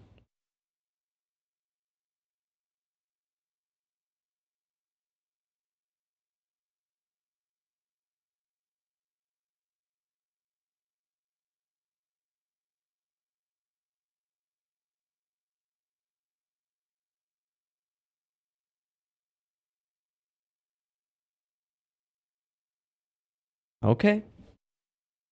Maybe you'd have joined the handball club if there was one, I see.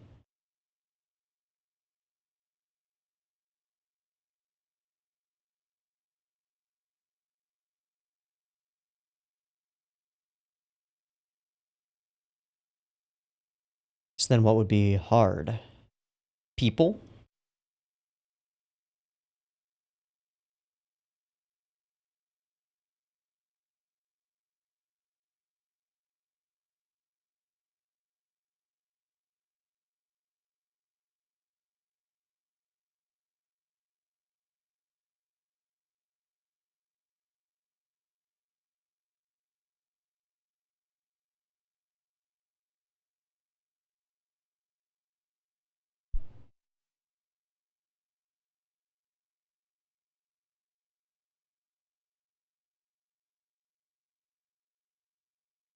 Hmm. Mm-hmm. Misery.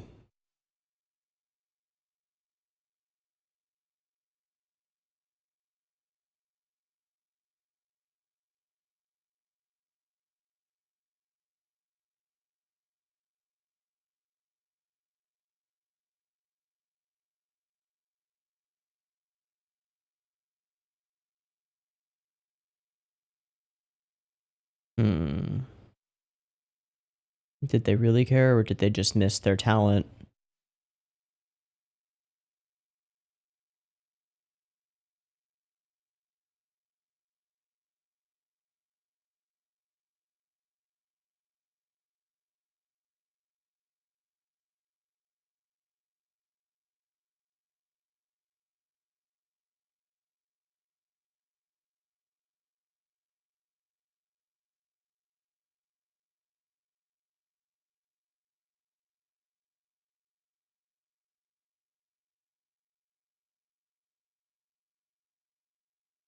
Tell us about that event.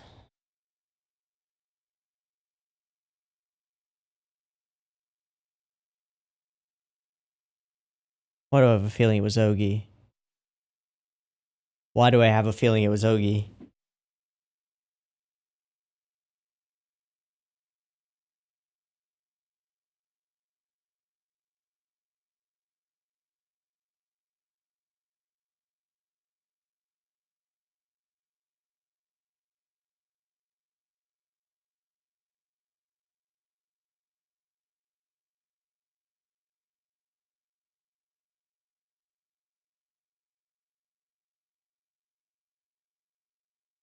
Actually, that sounds more like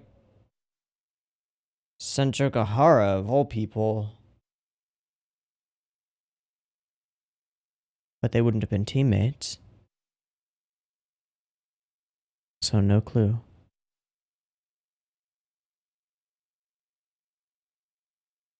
Aww.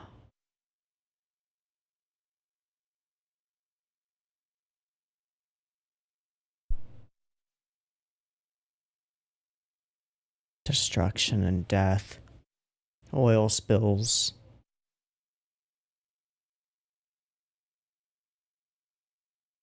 That's pretty twisted.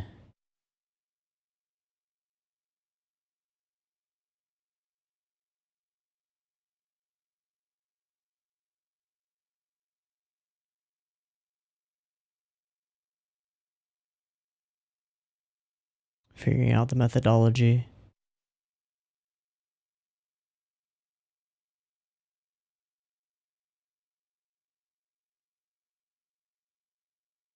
Man, people really do that, though.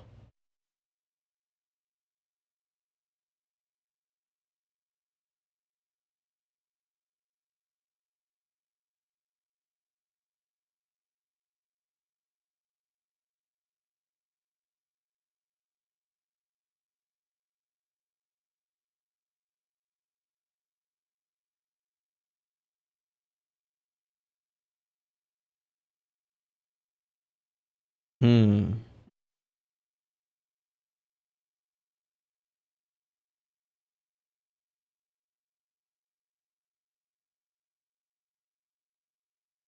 And her problem was solved, right?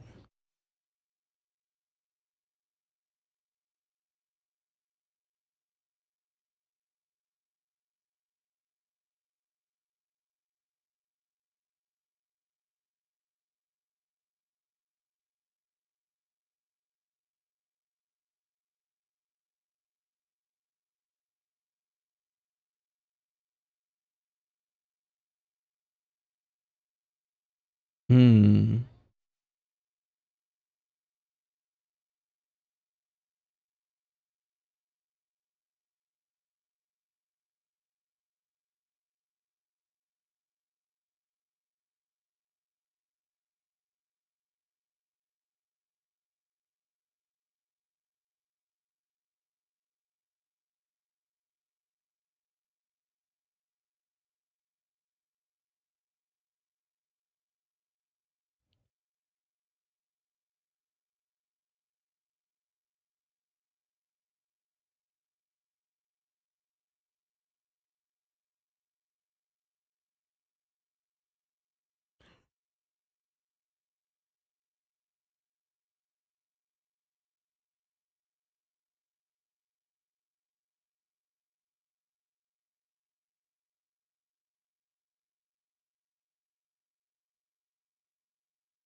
Okay.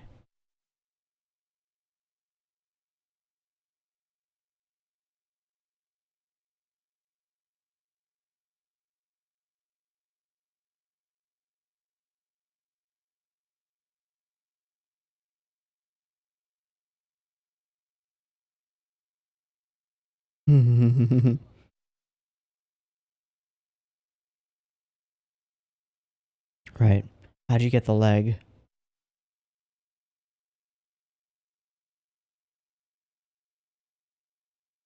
Okay.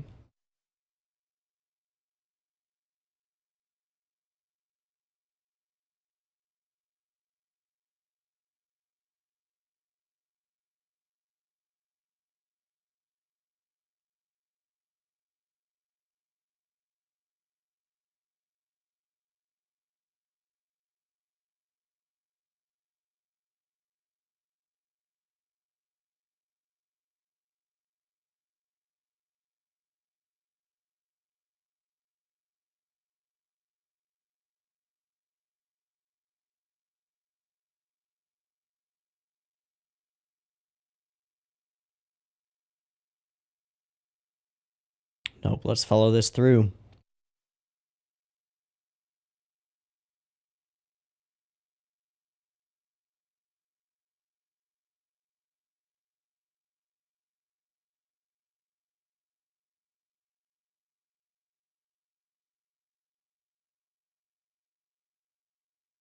And a chain reaction sets everything in motion.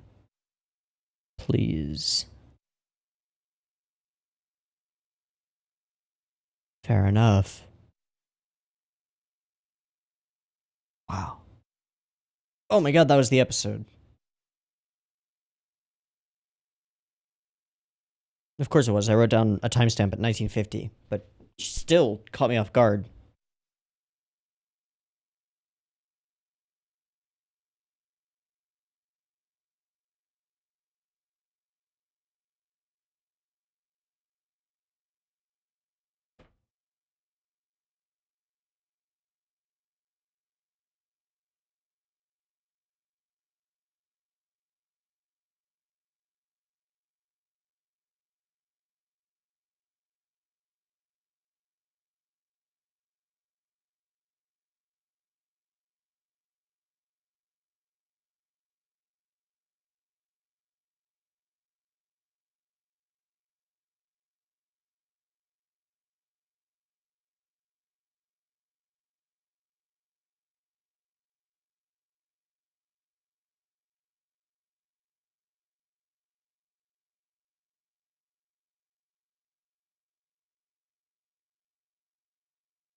Okay, so... Confirmation that Roka is the collector. Hold on, wait. Roka. Yeah, not Roko. I forgot the little line on the A there and wrote down Roko. A couple of really interesting lines here, one of which was, I don't want to be the one who decides the story, but that was from, or no, he doesn't want to be the one who decides the story, from Kaiki. And that, combined with some other stuff, makes me feel like Roka is like, in a weird way, a Kaiki foil, a mirror to Kaiki. Both of them being people who listen to others' problems and then presumably help them with them. But Kaiki, well, Kaiki's a con man, but not a fraud. But also a fraud, but not a fraud. He takes your money and then doesn't help you, but then he does. He deceives you to to help you. And then Roka doesn't take your money, isn't interested in any of that, is interested in the misery itself, in the stories and how they make her feel.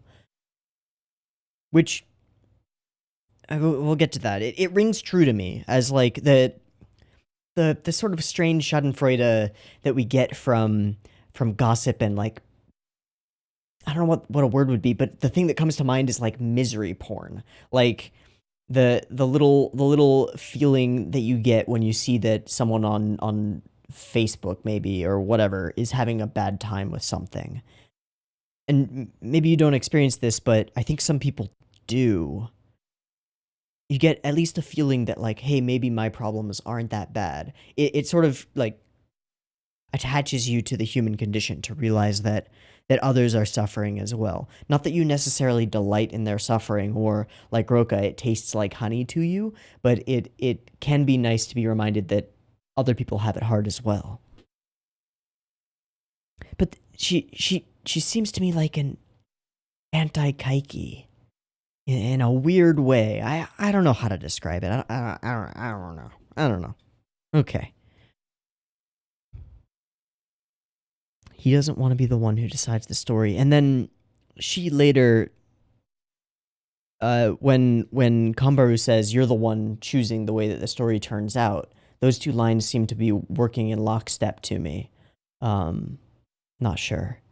The whole sickly green of this opening sequence is kind of amazing. And yeah, you can't really call it fraud. That con man knows exactly who I am. He's a strange man. He only offers up half his information. You can't exactly call it fraud.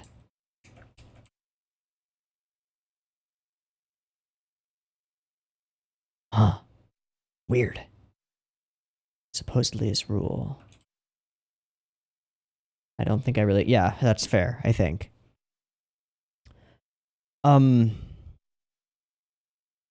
Okay.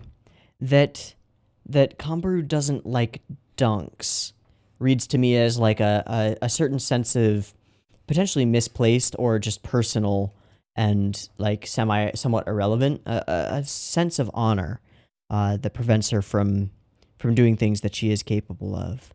And then to continue our through line about running and running away from your problems, we've got sort of two things that focus on that. One is that running away is not necessarily losing, and the other is that there's a distinction made by Roka between getting out of and breaking your promises.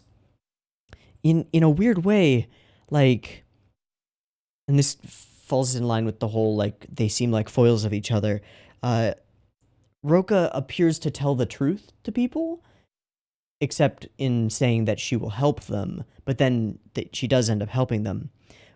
But the way that she does that comes off to me, like it reads to me as much slimier than any of the cons or lies or deceptions that Kaiki has pulled. Like there's something intrinsically slimy about her her willingness to run away, and then beyond that, her attempts to convince others to run away.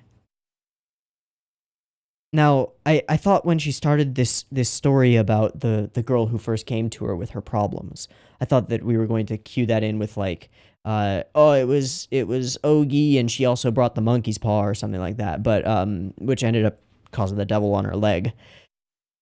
Nah, it seems like that was just a random girl who actually had some problems and talked to her, and then they got solved. Okay.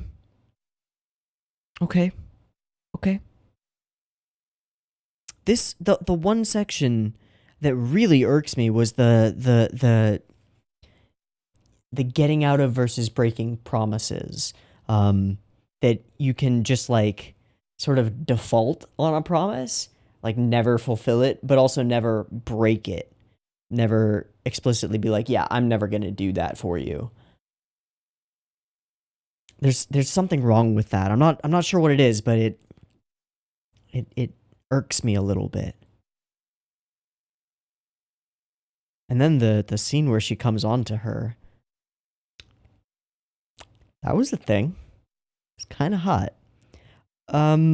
Cards. I wrote down two sections of cards that I distinctly wanted to look at. One was at 10:30-ish. So let's just go from here until we see it. First price I paid.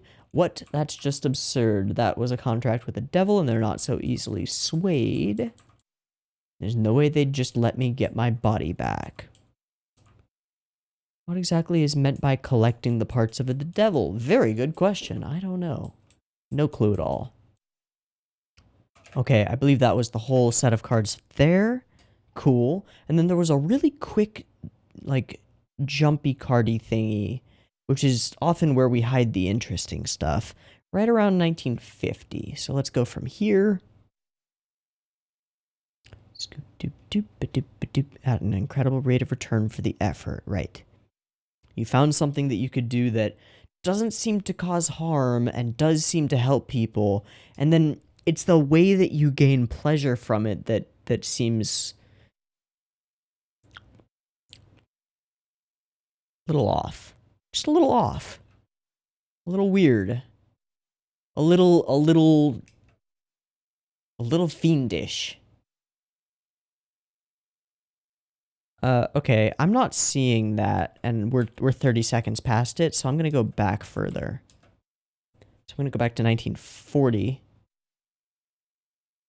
Or, I guess, 1930. 1930!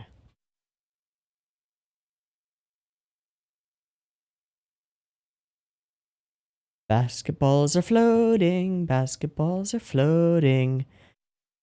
1945 is when the war ended. Oh, there it is. So it's like exactly at 1950. I was just past it. Pareto optimum, so Pareto principle 80-20. Pareto optimum or Nash equilibrium. Anyway. Just gonna double check Nash equilibrium. And I might as well double check Pareto principle. Pareto optimum. Pareto optimal state when no further changes in the economy can make one person better off without this at the same time making another person worse off. This is the socially optimal outcome achieved by a perfectly competitive market.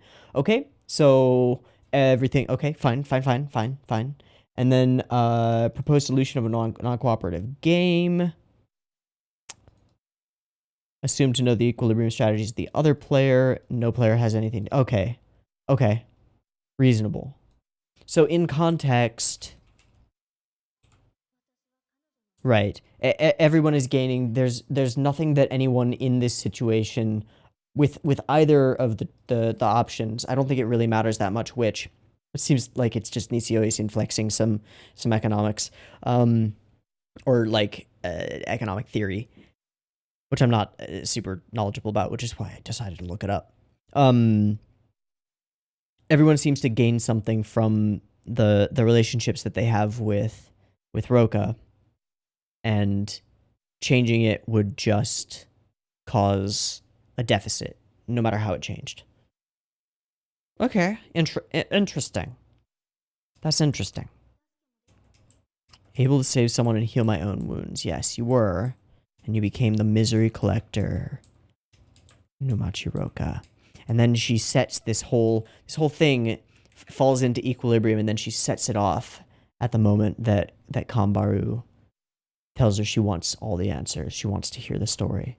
There's no point in starting the story if you're not going to finish it, which is as good as any of an excuse for me to watch the next 2 episodes, which I'm going to do. But I feel like there are some things in here that maybe we still need or want to talk about. So, intrigued by some of the stuff we see in the OP. Doesn't seem like it's IRL stuff. The weird symmetry of this basketball court is kind of awesome. And then it becomes like multilateral symmetry because of the way that they're sitting. But it is as far as I can tell, this square at least is pretty much symmetrical in almost every way. Which is pretty crazy. And then we're looking from above, so I guess these are posts that go up to the ceiling? I don't know. I'm just not sure. Doesn't really matter. That's freestyle basketball, right. And then the way that they pass the ball back and forth is pretty awesome. And then there, it's as though they're laying on a different floor, which is strange. Tell me your story, right. And then I never gave any of those pure basketball players around me dirty looks, I think. I hope. Sadly, I can't say so with great confidence. Oh, I'm sure you did. And then this, which is just kind of awesome. Like, as soon as this happens, like, I don't trust Roka at all, but I don't know. I think Suruga deserves to get some if she wants it. Sure. But then this is used to talk about the running away. Can run away anytime I want, but do you want to? Is the question. Do you?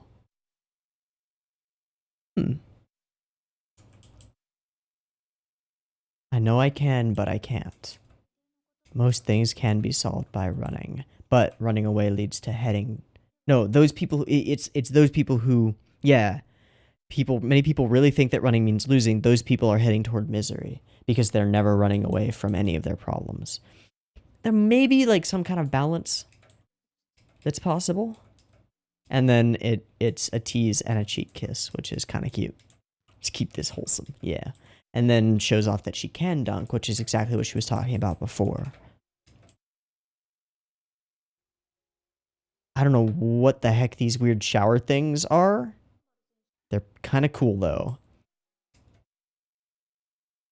Yeah. And then the balls begin circling, more like an irritating afterword. Is that a reference to the entirety of this arc? Maybe.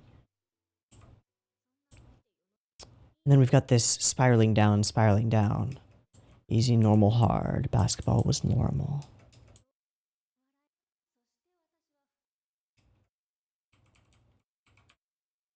Talent she'd been squandering was fragile and irreplaceable. Realized how much emphasis she placed on it. Yeah. Makes sense, makes sense.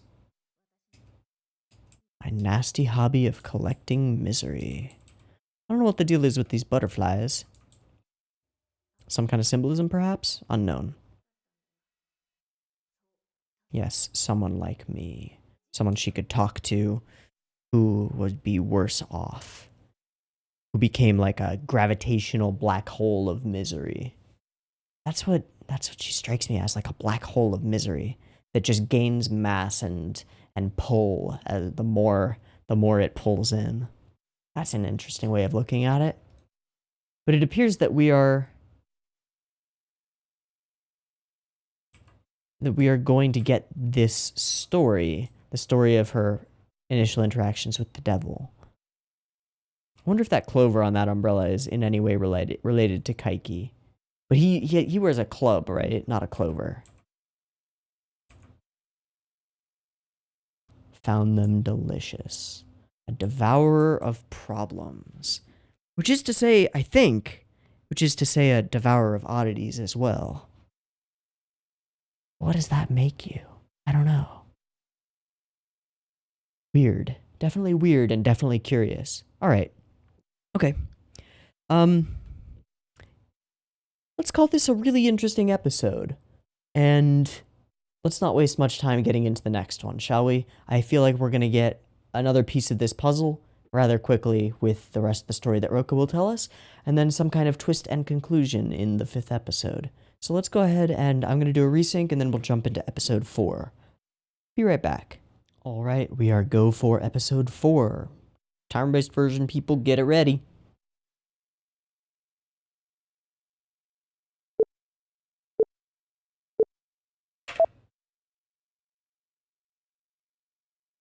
Yeah, tell us that story.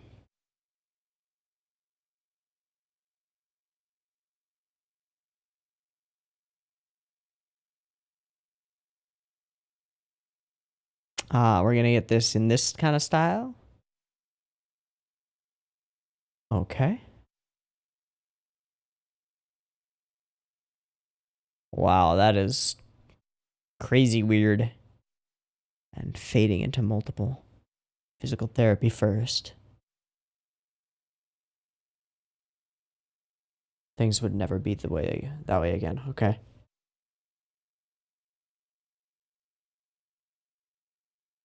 Of course.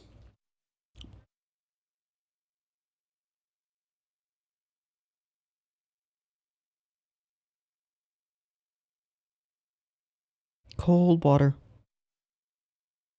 Hmm. Ha. Okay.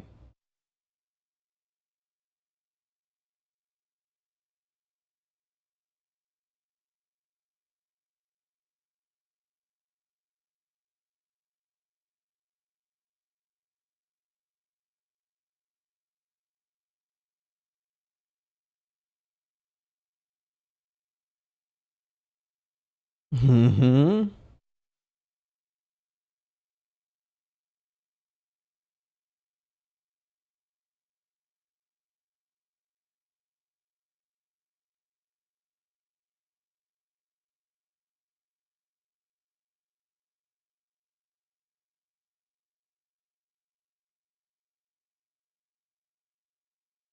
Right.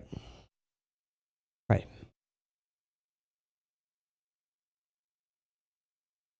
Right.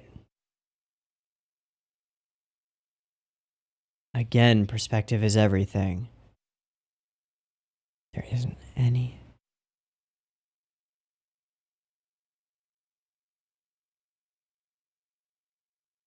Whoa. Ah. Is it also an absolute? Only a Sith deals in absolutes, right?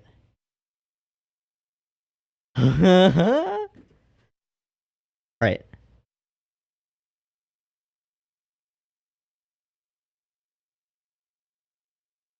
Fair.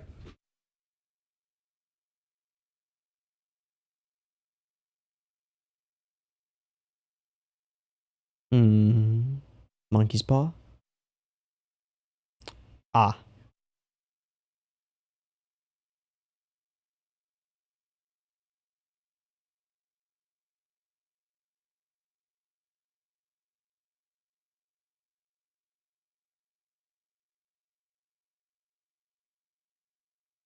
But you believe. Okay.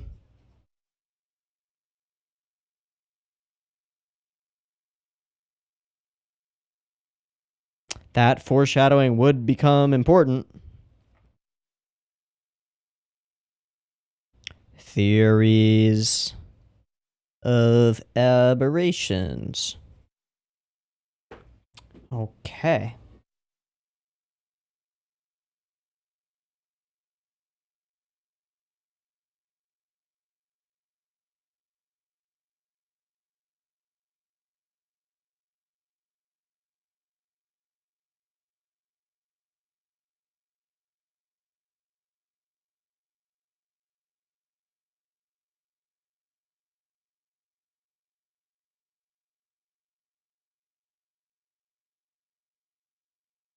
Hmm.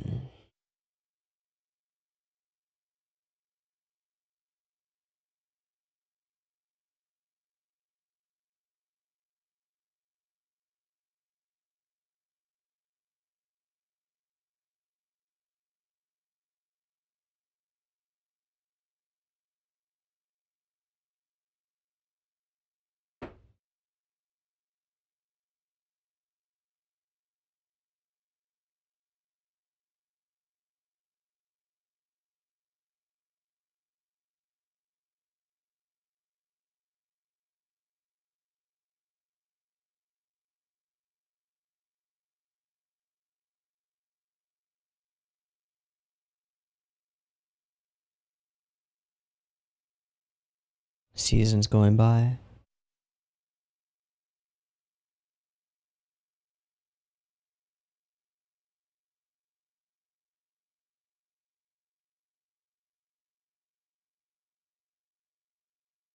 Anadori Oka. Why the same name?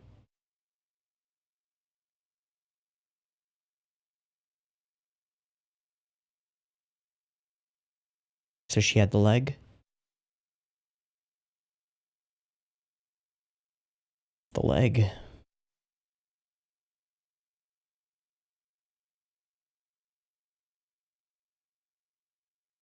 Not on its own. It's what you want. You're in middle school? Or high school. Yeah, of course.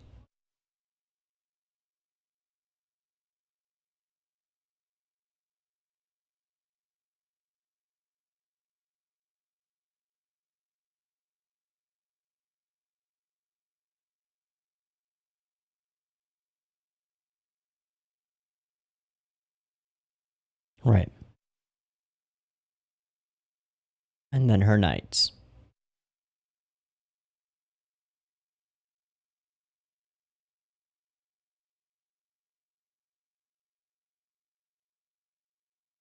Crap. So she sought help.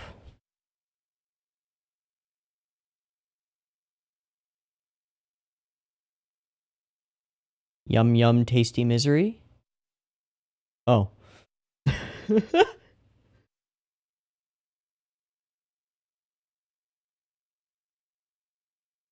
Interesting.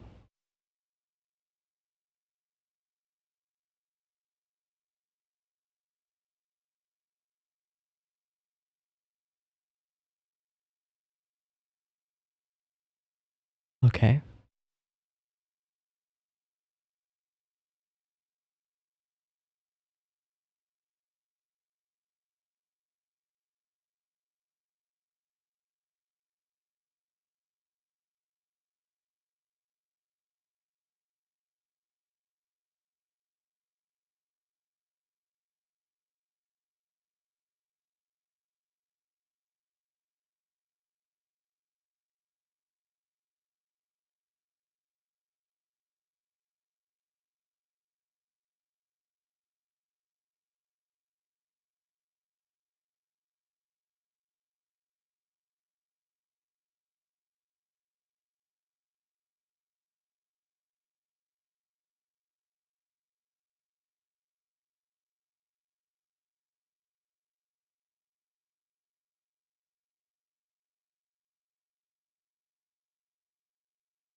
Right. Just checking that I have space. Okay, when you exchange information. Of course.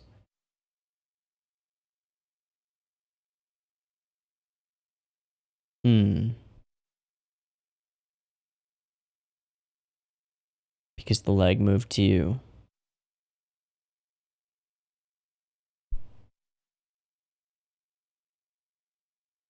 Whoa.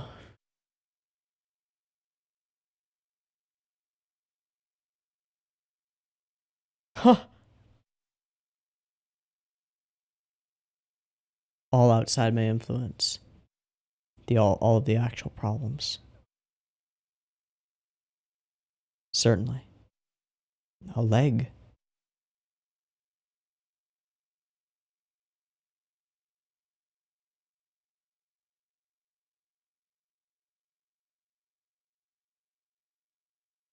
Still had to keep up the facade.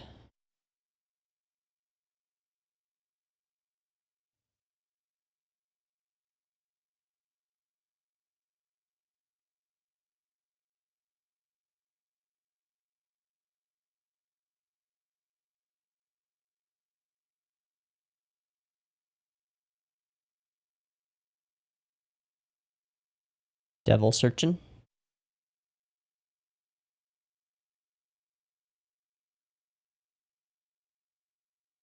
So you became enamored with them.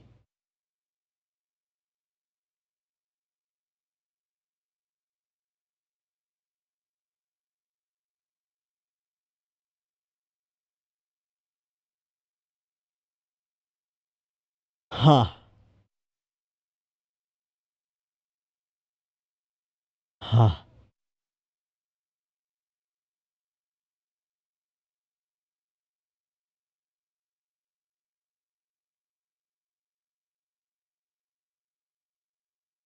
Becoming one in the process, though.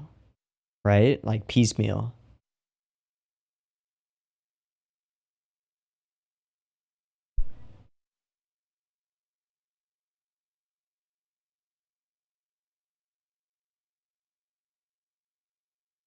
That's the whole story?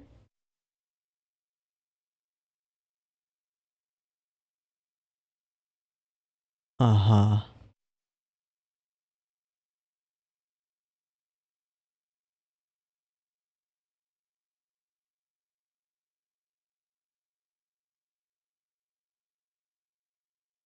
Five? Oh, wow.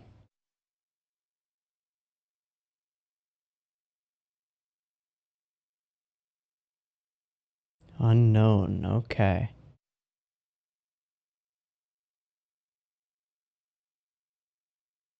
Is there any kind of meaning in Numachi's life? I don't know.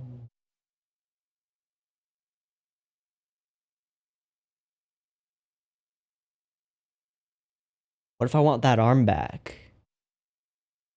What if I want my problems? What if I don't want to run away?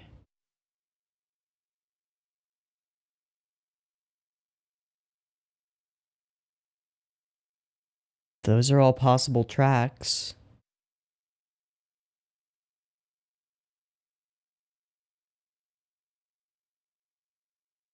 So she becomes a sacrificial character, almost a Jesus, almost a Christ figure.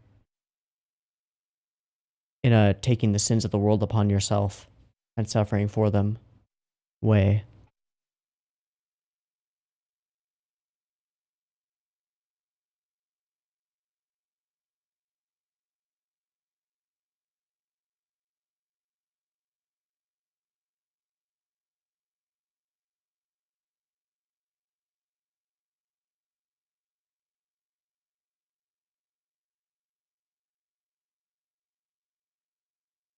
Hmm. Hmm. Nothing holding you back. Except what? Guilt? Who's calling? Karen. Karen promised she would, right? And it's tomorrow now. Yeah. Hmm.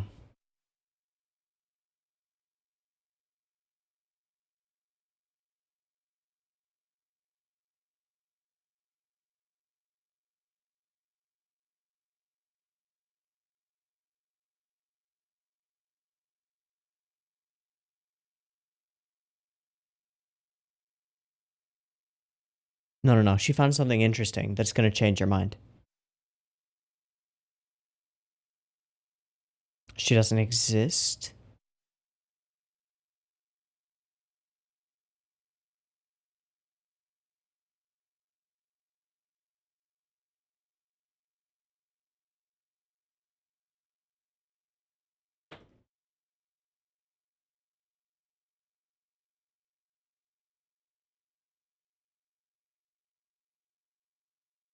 Is she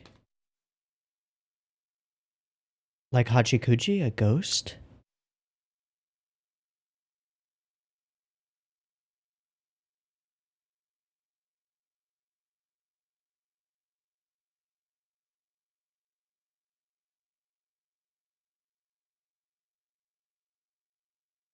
An aberration herself? The devil itself? Seeking out its own part? What? You don't seem surprised by that.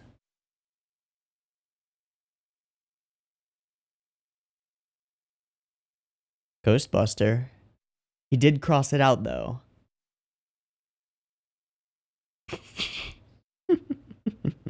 Alright, Kaiki. Okay. Dark now. Dark, dark.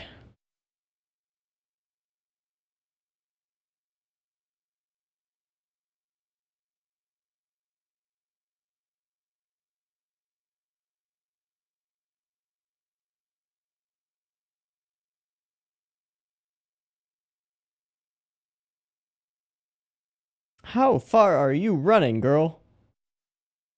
Forever and ever. Are you running toward or away?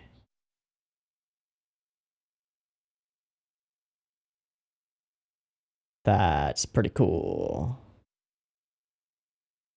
Pulling out. Oh, that's a cool effect. Okay.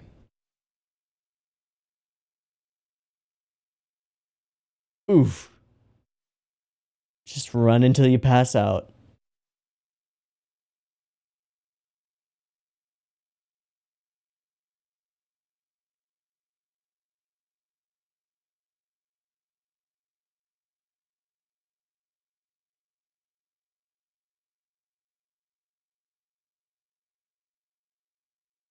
To finish what?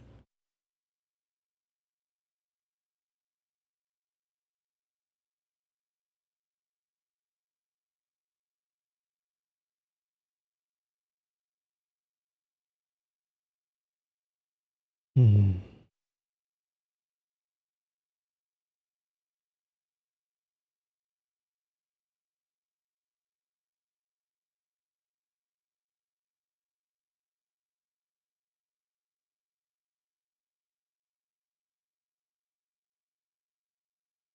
Kaiki? Oh, it's rah rah rah rah rah rah rah rah rah. Hey, with the long hair too. Wait. What a freaking edgelord.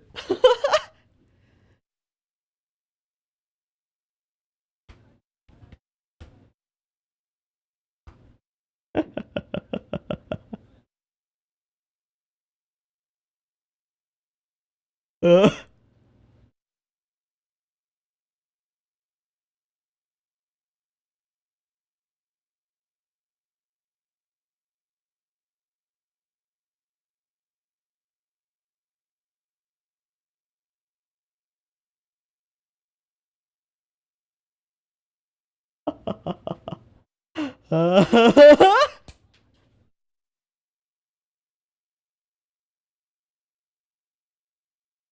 Mm-hmm.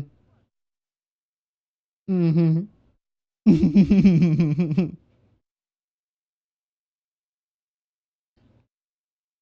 Sure.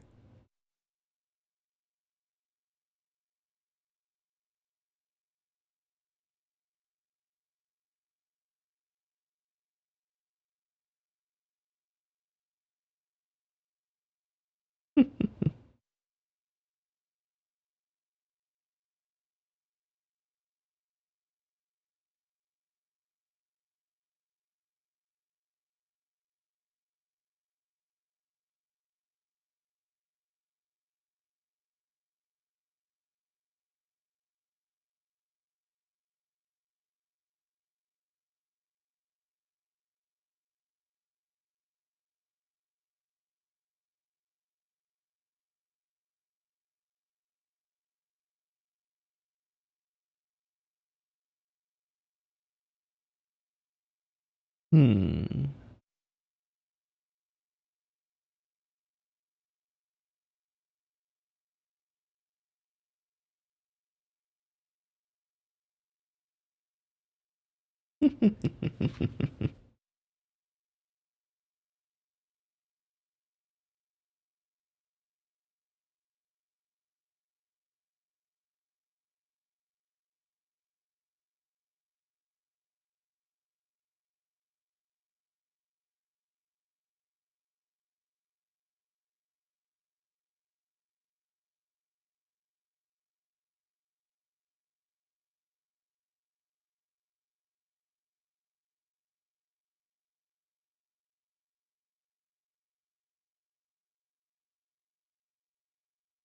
Hmm.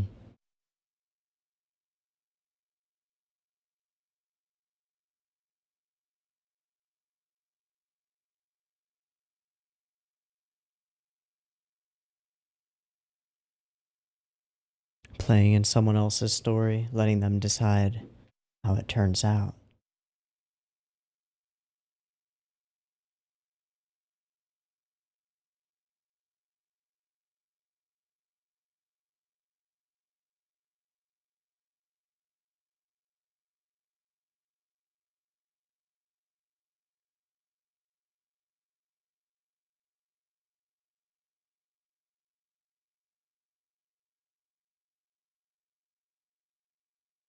Are you bothered by it?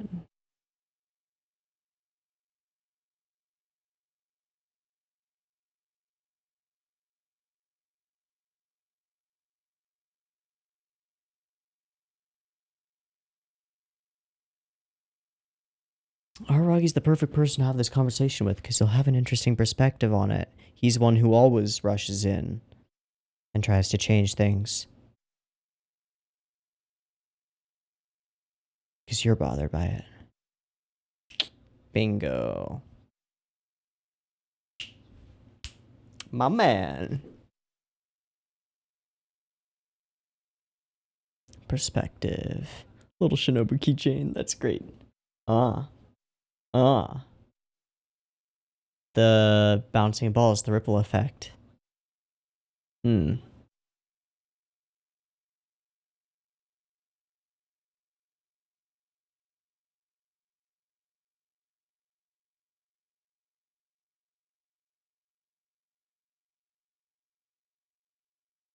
it?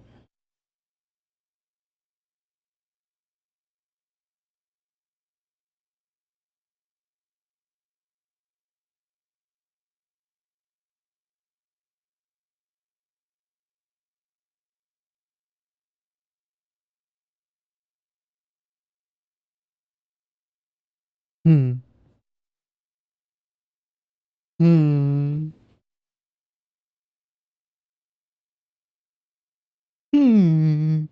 Aragi.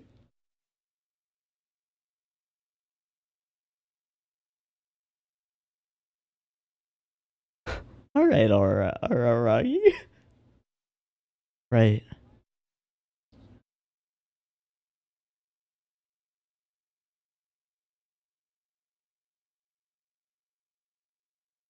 Mm-hmm.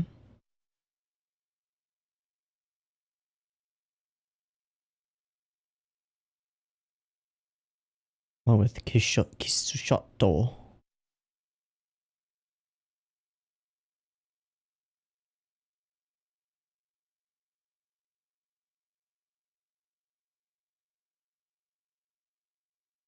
Okay. Just being supportive. No need to feast off your misery. Is that the end? That's the end. And then, is there a thing? There's no thing after this. Okay. So it'll be straight into the end, which I assume is going to be a fight. Maybe through basketball? And maybe a reveal of what kind of ghost this Roka is.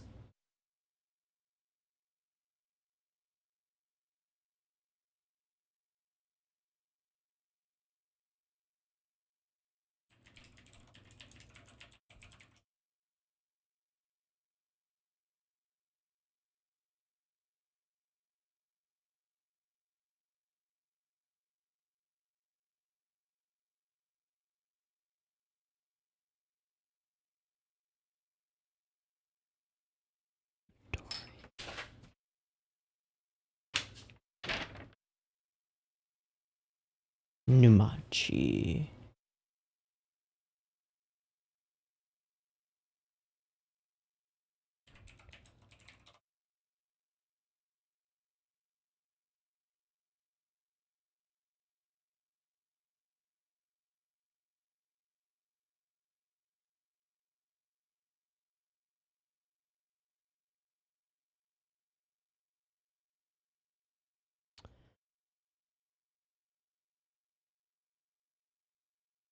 Okay. So what I was just looking up during the ED was names. Because we've got two characters introduced who have the same last name, Roka, and then different given names. And just from the given names, I was thinking like, hey, all right, there might be something here that means something. So first off, Hana means flower, as in Hanakotoba or flower language. And Hanadori is a seasonal word associated with spring and stuff. And then in another and different place, Hanadori being a combination of Hana, flower, and Odori, dance. So, okay. And then Numachi there's one. Yeah, numachi means glazed flour or wax flour, like a flour that is preserved or locked in time. I'm dodging all of the Google results that appear to be Monogatari related because spoilers. And just looking for like unrelated sites that talk about it. But it seems that glazed flour or waxed flour is right here, which lends potentially new meaning to some of the flowers that appear in the OP. Not just as like Yuri lilies or anything like that, but as the glazed flowers of this flower story. Oops. Okay. So,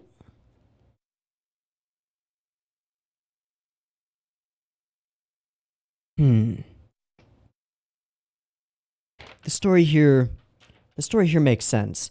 We got some lines about how Kaiki's cons and my collections are rather similar in certain ways, which I totally vibe with. I definitely feel that. We got more interesting stuff on there isn't anything that's evil to everything, and likewise there's nothing that's good to everything. But there are like deep-seated contradictions in some of the phrasing here, and I mentioned it during the reaction. But the thing it's most reminiscent of to me is the line only a Sith deals in absolutes, which I've always found to be an interesting one from Star Wars because it in itself is a statement of an absolute, only a Sith, right? Just in the phrasing. And then, I don't remember what the exact line was here that made me think of that, but, spells and aberrations, doesn't believe in ghosts or anything. Yeah, I don't remember where that was.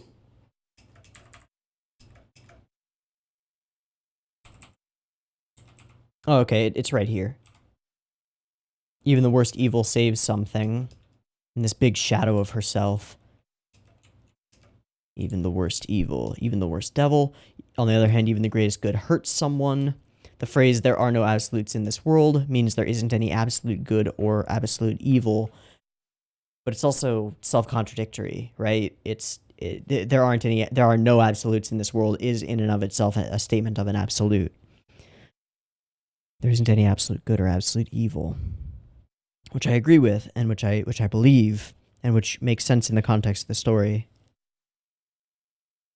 Everything functions as a relative, which then I guess kind of feeds into Aragi's point at the end, that it matters from your perspective. Even if something isn't absolutely bad or universally considered bad, if it is something that irks you or bugs you, then you can go and change it. You might as well, right? It is a big deal to you. That's pretty cool.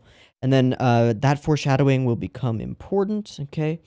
Get the story of Hanadori Roka, the dancing flower or the spring or the new life that comes to the Roka that we're talking to, which kind of makes sense, I guess. Like, it was that meeting with Hanadori that introduced her to the devil and got her going. Confused by this a little bit. Is it possible that the Hanadori Roka from her own story is really her?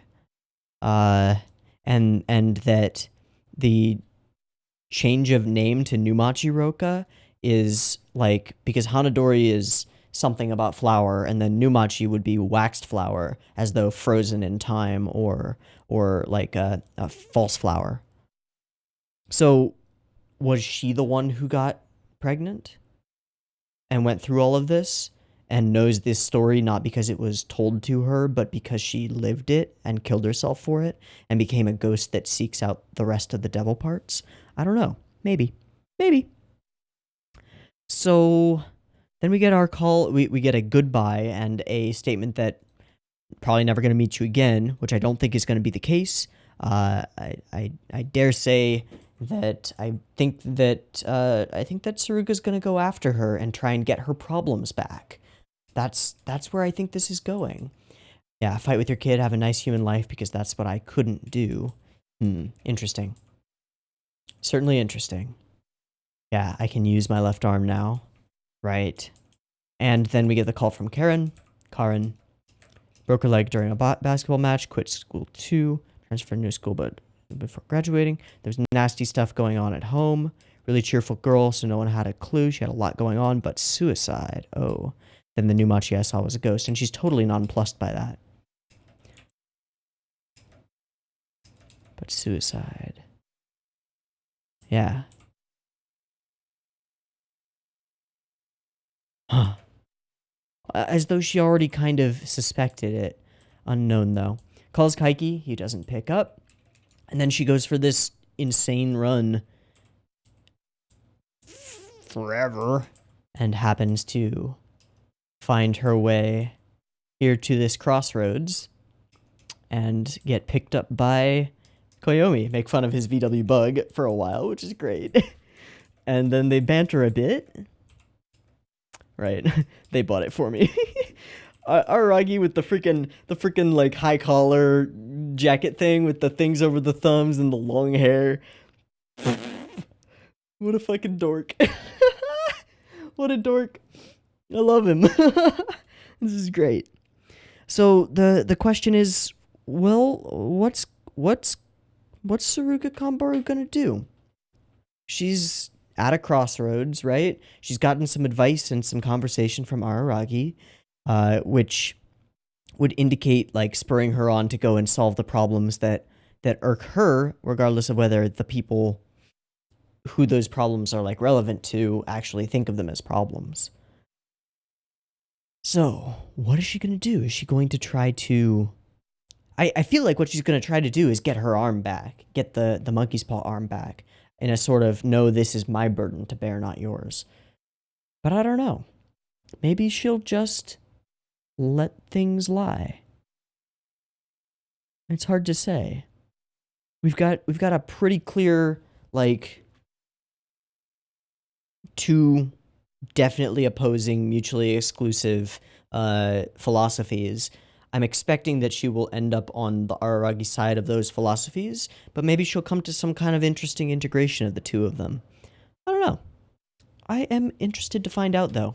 So I'm going to take this page of notes, and I'm just going to go boop, go bye-bye, and then I'm going to do a resync, and then we'll dive into the last episode, episode 5, and see how this arc concludes. And with it, the entirety of second season. All right, let's, see you in a moment. Alrighty, so it all comes down to this. We are on episode 5 of Hanamonogatari, and it is just 27 minutes that separates us and the end of second season, which has been a freaking wild ride. It's been pretty cool, but we'll talk about all that stuff at the end, maybe. Let's get into this episode, see what Saruga decides to do, and how it goes. Maybe there will be another twist here. I don't know. Feels like we've already covered the major twist, now we just need to follow through. But we'll see. I've got the video up and it's ready, and we're gonna do all the versions and stuff, and so if you're using the timer version, get it ready.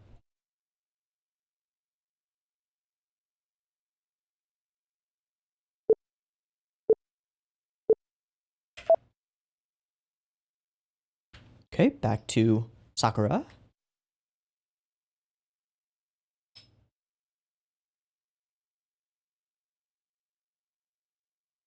The paw. Too heavy.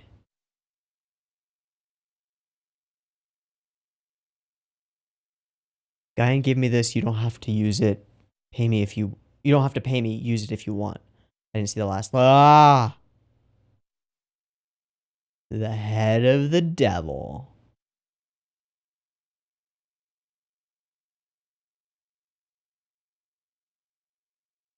The face of the devil. Can you put on the mask of evil?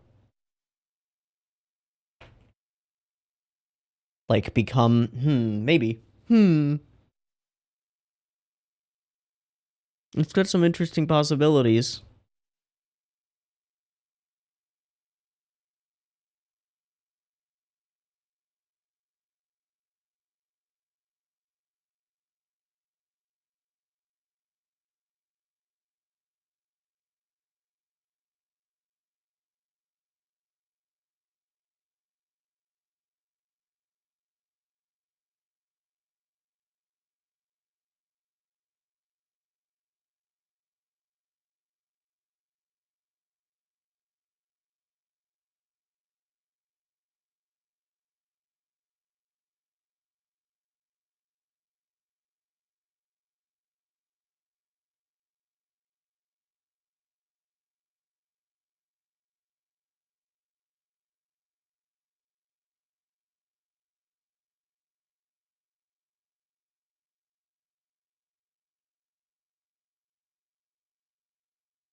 Okay. Well, that gives a new meaning to Saruga Devil, perhaps. Okay, 3 days. But here we are.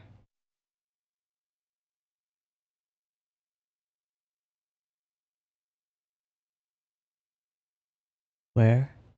Ah.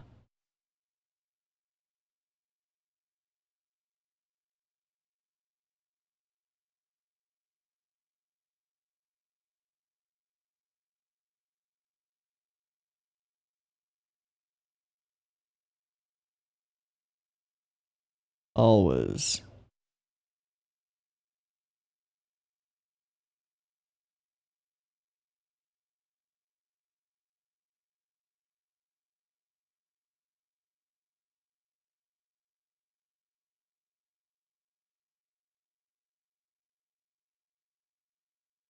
Hmm. I don't think so. I think she's here to fight you.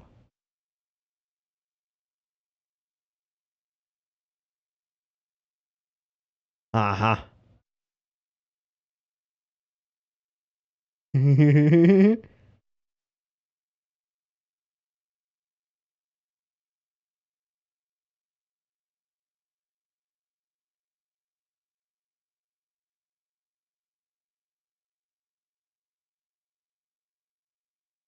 Seems like a reasonable worry.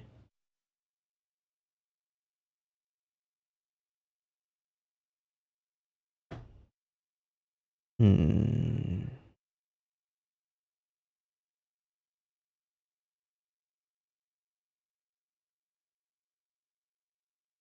But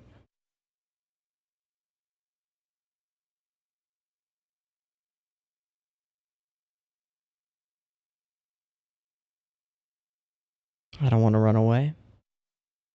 Oh. Pity?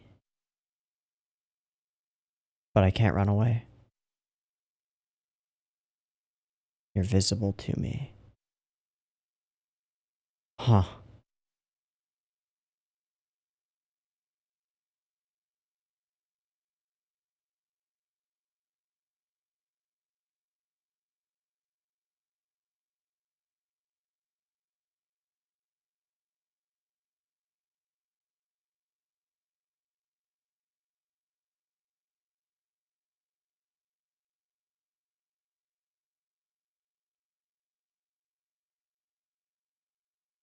Okay.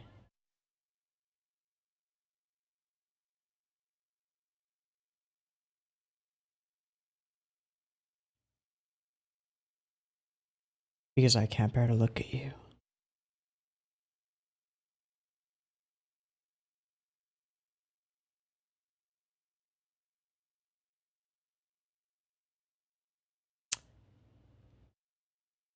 That would do it.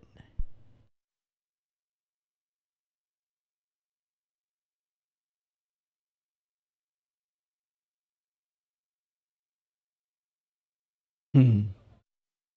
Can't turn down a challenge, eh?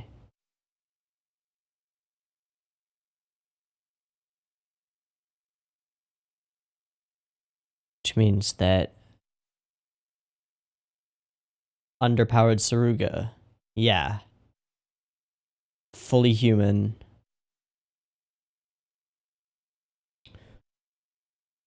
You got no regen, girl. I don't know, dude. Think of some bigger ruse.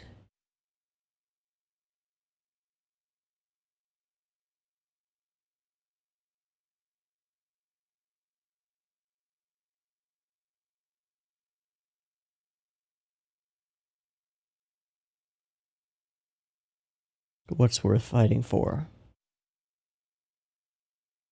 But why do you care?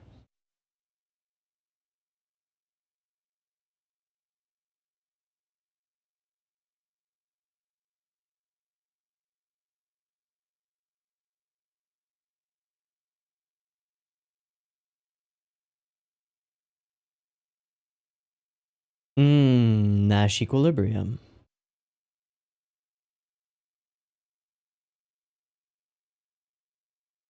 Or I guess more like Pareto optimal.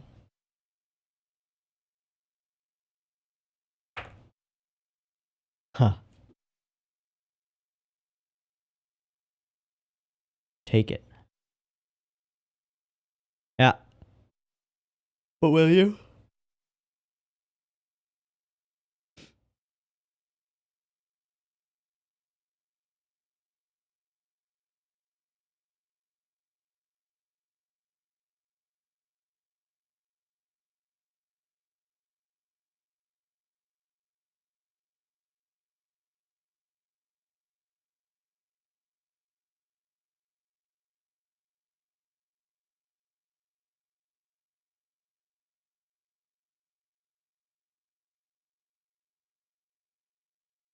Mm-hmm.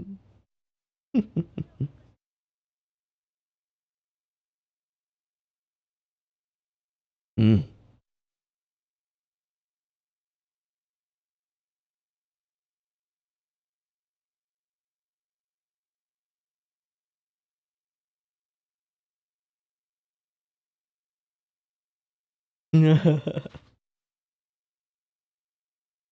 All right. What else?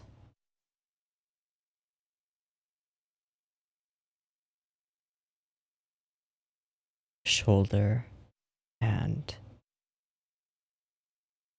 so 1 point. Will she dunk?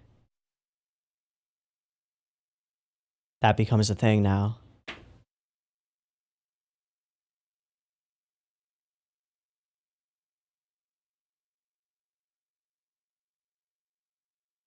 Offense and defense.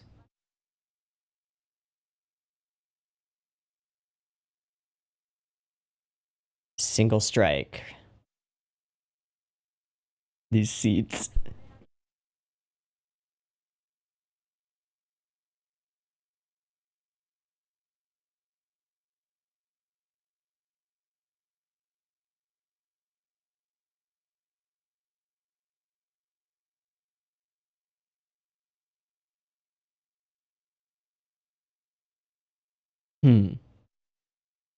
Oh boy. Sure.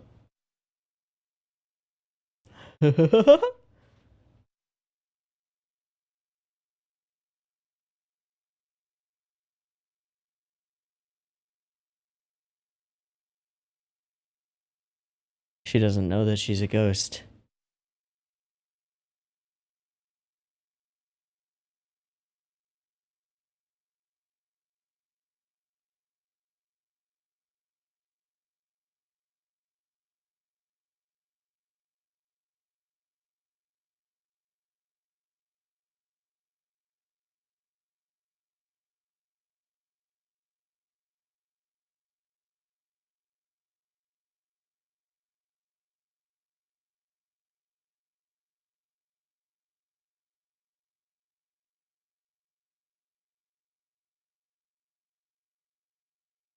Shaking. Tense. Oh boy. Does not realize that she is dead. She's forgotten that she killed herself. Yes.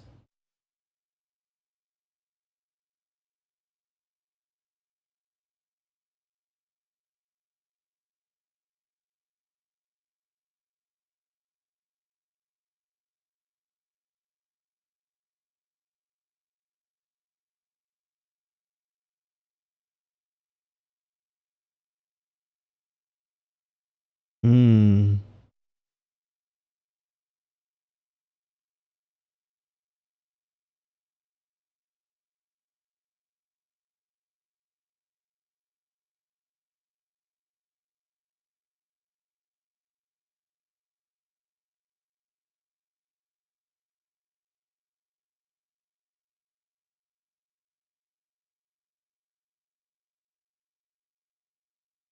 Whoa.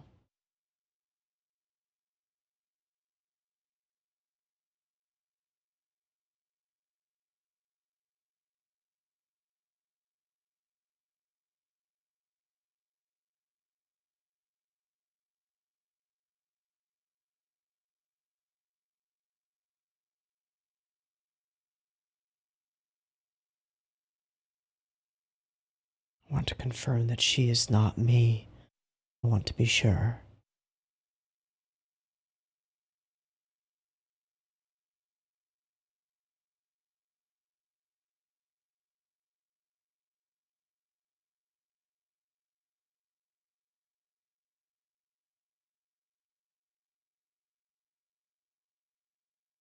Hmm.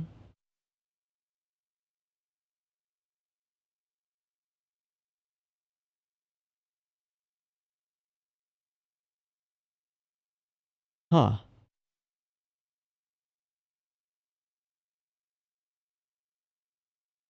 Just missing each other.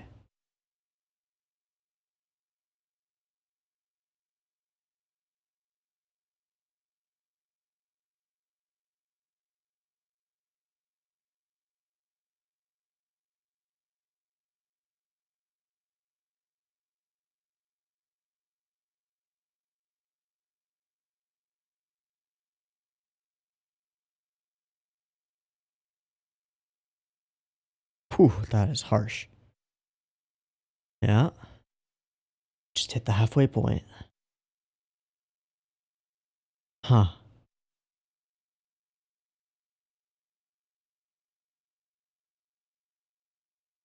Hmm.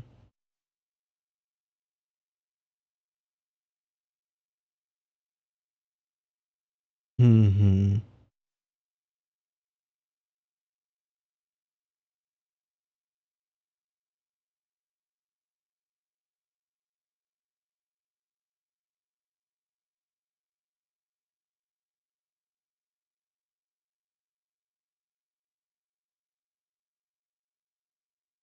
If it's a possibility. Yeah. You're up against a supernatural entity on like so many levels right now. Oh, jeez.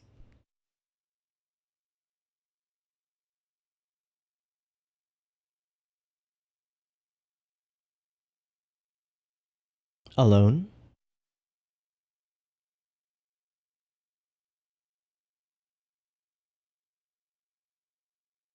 Thanks. Oh, that was so cool. And dunk. She'll be there, won't she? Yup. Fuck. I don't want to lose. Ugh.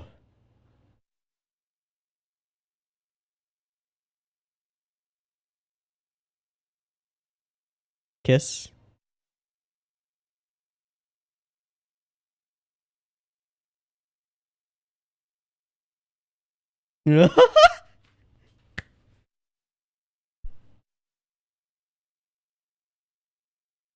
Oh, that's so crazy.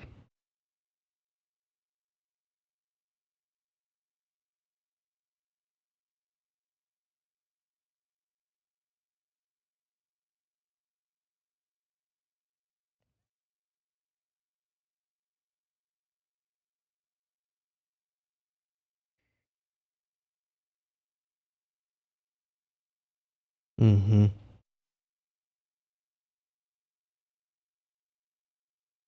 Hmm.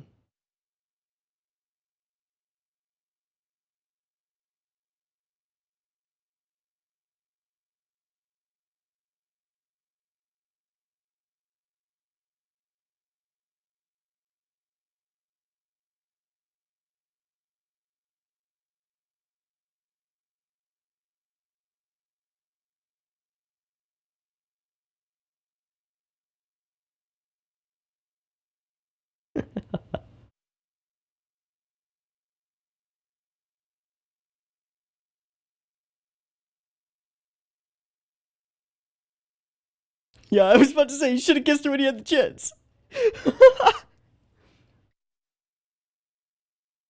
Hmm.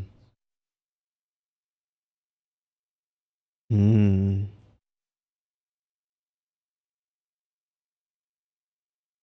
That implies that she knows she's dead.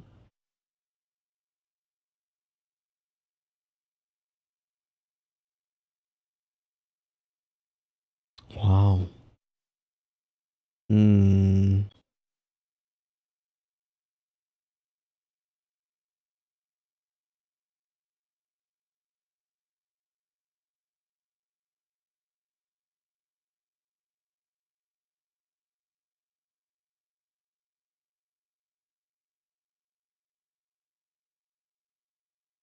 She's gone.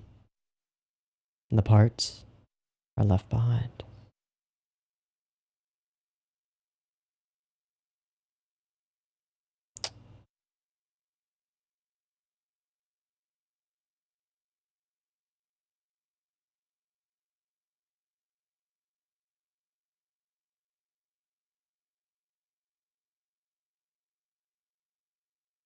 Hmm.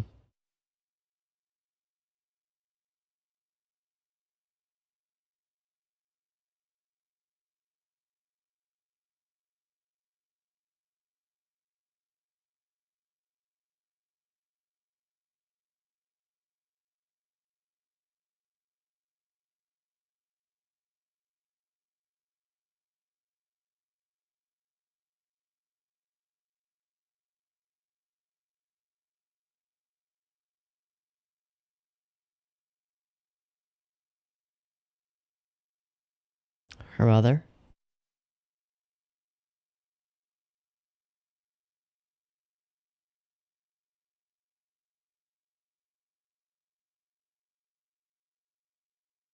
Perspective.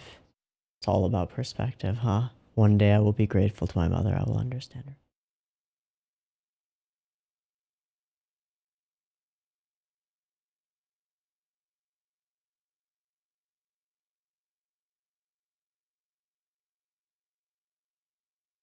Hmm.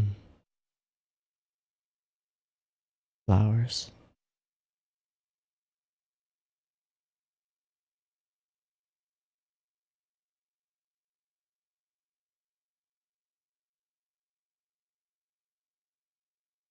At peace. At peace, eh? Hi. You did. Uh-huh.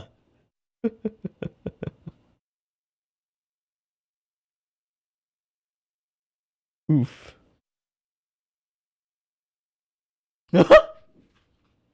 Of course. Yep.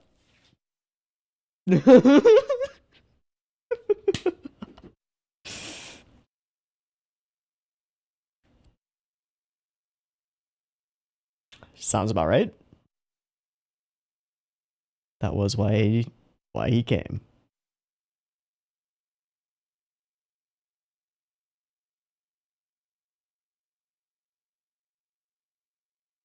This was about how I met an old friend and had fun. Doubt that. Doubt that, man.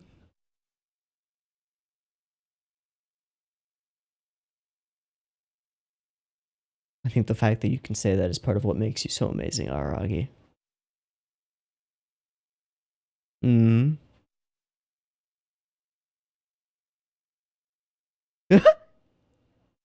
Stay book.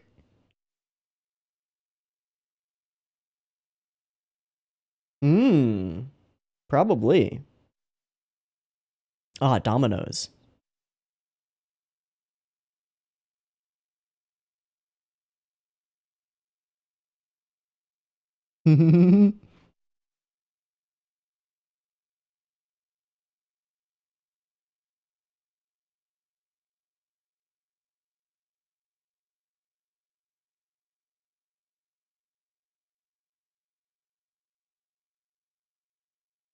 That's pretty cool.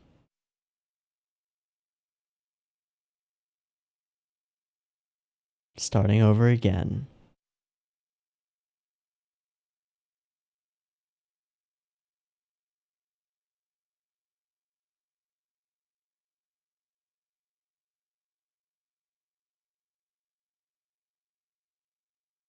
Uh-huh.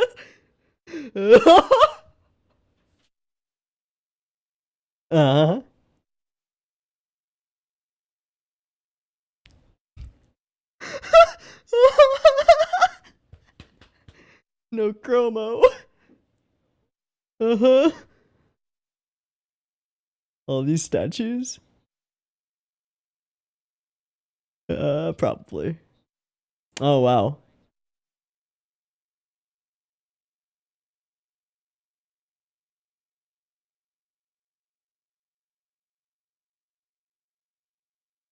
Hmm. Hmm.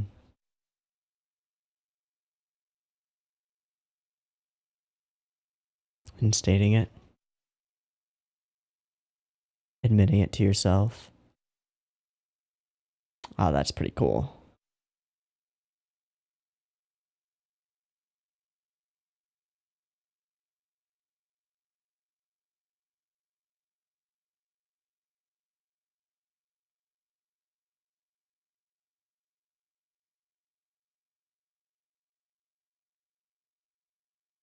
Hmm. Hard to say. Flower.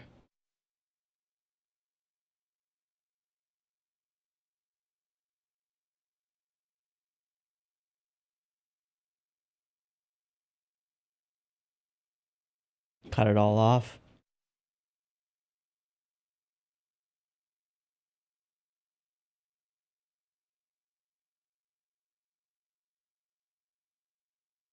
Hmm. Getting back on the court, eh? All right. Pretty crazy one.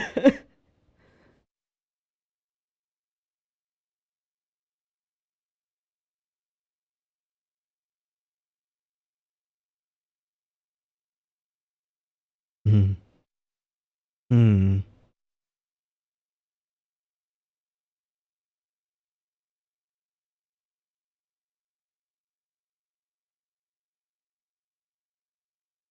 Put flowers on it, maybe?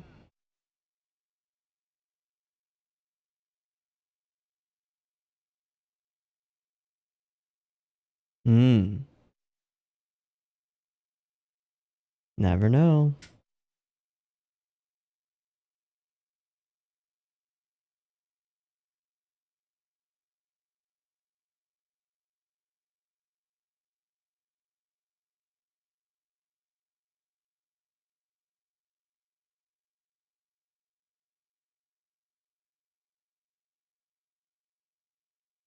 Whoa.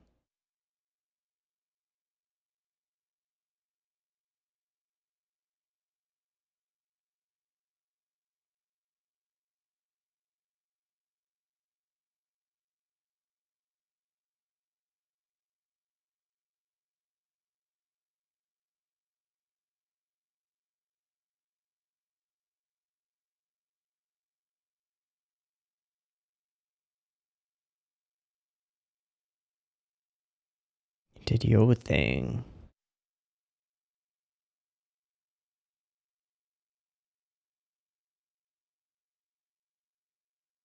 Hmm. End.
I've got some like I don't I think I'm making it up, but I've got like this weird feeling that the lines about and I just googled the line to see if it showed up anywhere else.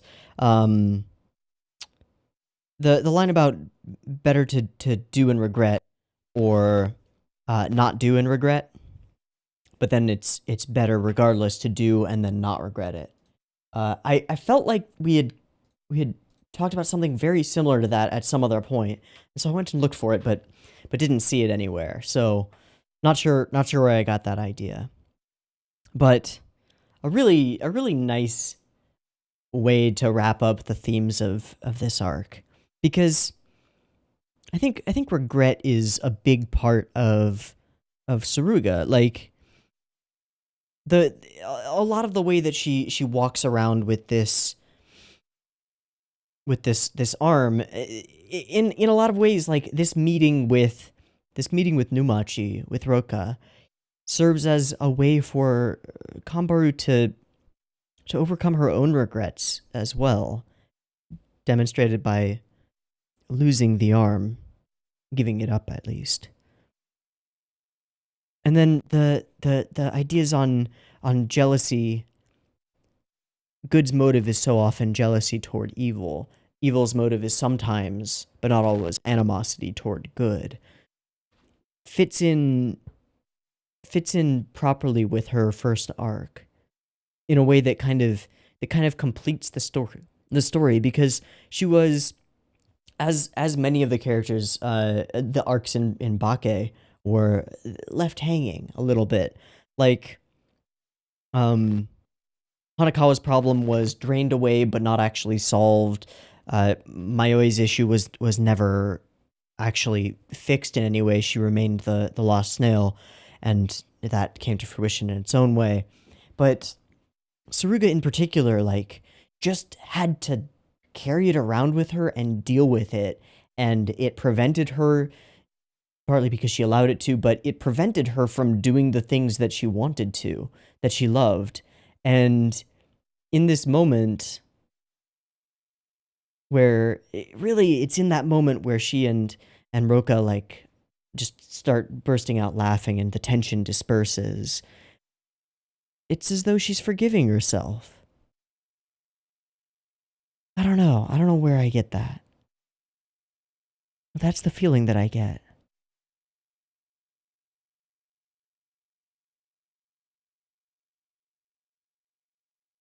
I can't bear to look at you, but I can't bear to look away and pretend that you're not there.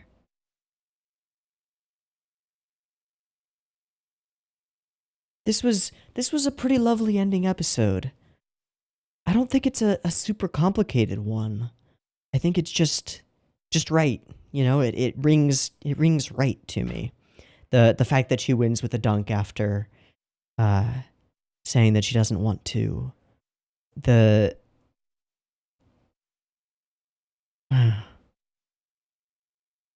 jealousy, not hatred.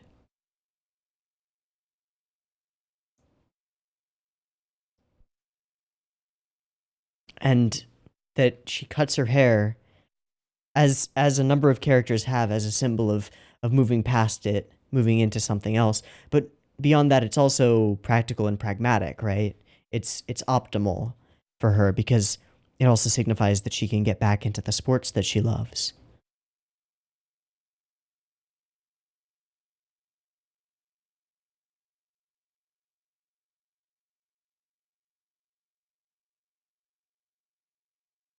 This this whole sequence is so cool. This whole basketball battle is pretty amazing. Kambaru comes up with a smart idea that ends up also being thematically relevant, that she passes to her and fits in with the team play and stuff. Although some of that is given meaning retroactively by dialogue. That's okay though. It still, I think, has meaning. It still comes across really well. And we put her in effectively like kind of an Araragi situation against something much more powerful than she is. But unlike Araragi, she's really genuinely at risk here, I think. Not that I think that Roka wants to harm her in any way, but she is fully human at this point and embraces that and faces off against this rival. And it's in this moment that she realizes, yeah, but that in no way means that she would have been able to accept her own death. It wasn't a lie, that is really what she believes. This is harder than hard, and then she does it anyway. Because I can't bear to look at her. But also because I want to be sure that I'm not tethered by my regrets, that I don't become a ghost like her, a shadow of myself, driven by the things I regret, owned by this devil. And she proves to herself and to the world that she doesn't have to, that it doesn't have to be that way.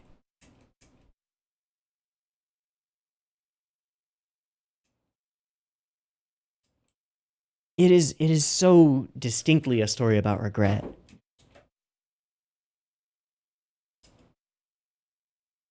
The loser's whining.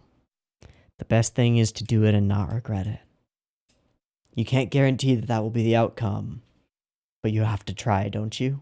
Because if you don't do it, you will regret it. But if you do it, you might not.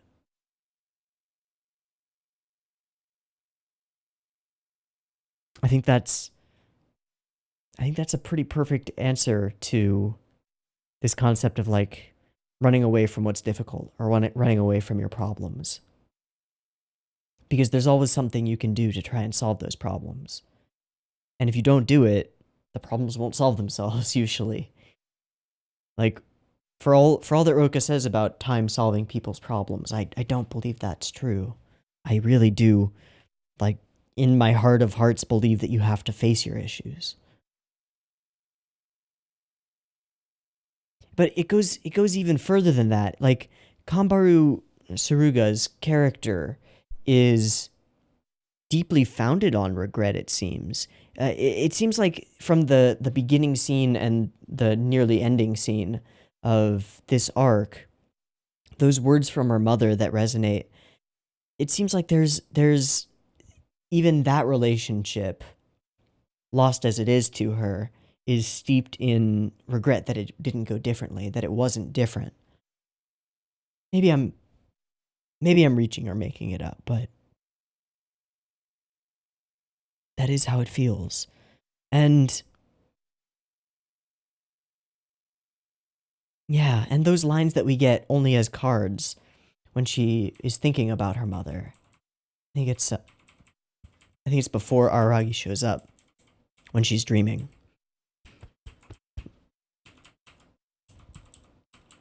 Naked sister, plain old water. Yeah, okay, here we go. One day I will be grateful to my mother. Not today. I will understand her feelings. Not today, not anytime soon. First I need to outdo her or at least match her achievements. I don't think I will ever feel the same as her. Otherwise it's just plain old water. But I am not muddy water, but clear mud. That's gonna be one to ponder, I think.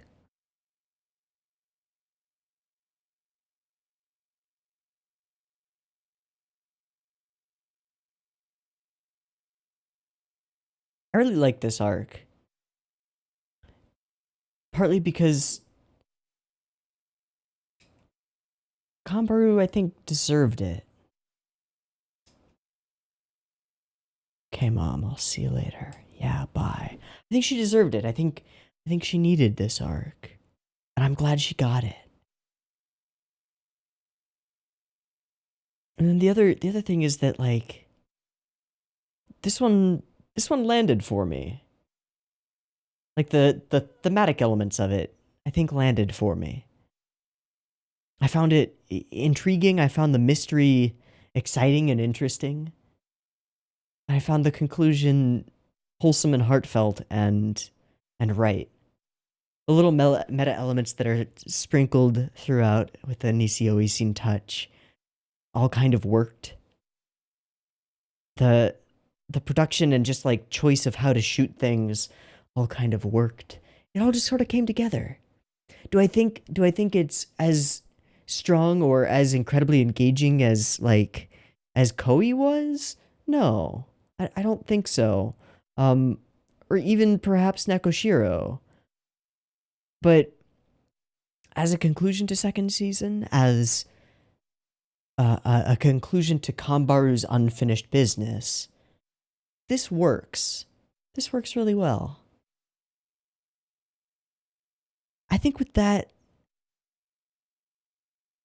we're going to say that we're done with second season. So I want to take this moment to sort of look back. So let me pull up the folder where I have it all, just so I've got all the arc titles here. From Nekoshiro to Kabuki to Otori to Oni to Koi to Hanah.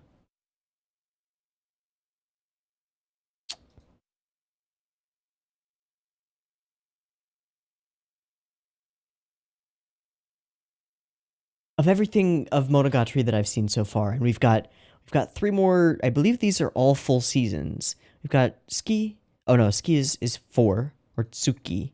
I'm not sure actually. Owari is 13. Koyomi is 12, and then there are specials. So 2 more full seasons and 1 more arcification. And then I think there might be some other stuff to throw in there. Of what we've seen so far, I think it's safe to say that second season has thus far been like the highest concentration of really interesting and engaging stuff, writing wise and production wise, just all around. Besides perhaps Kizu, because it's a fucking movie series. It's Kizu, right? Like it gets its own sort of category. But for the TV format, yeah. Second season has been freaking awesome. And we've covered these 6 arcs in not that many more weeks. Like, I think at this point I've done the majority of them in one sitting, which is a problem. But I think that says something. Like I didn't go into any of them planning to do that. The closest was this one, where I was like, well, fuck it, I've done it so many times before, I might as well. But each time I would get into an arc, get a couple episodes in, and be like, well, I have to watch the rest. Like right now. Shit. Because the quality is there, the storytelling is there, the intrigue is there. The characters are all as strong as they were when they were first introduced, and the new characters that we meet and that are introduced are also fascinating. Looking at you, Ogi Oshino, who is still being really freaking weird.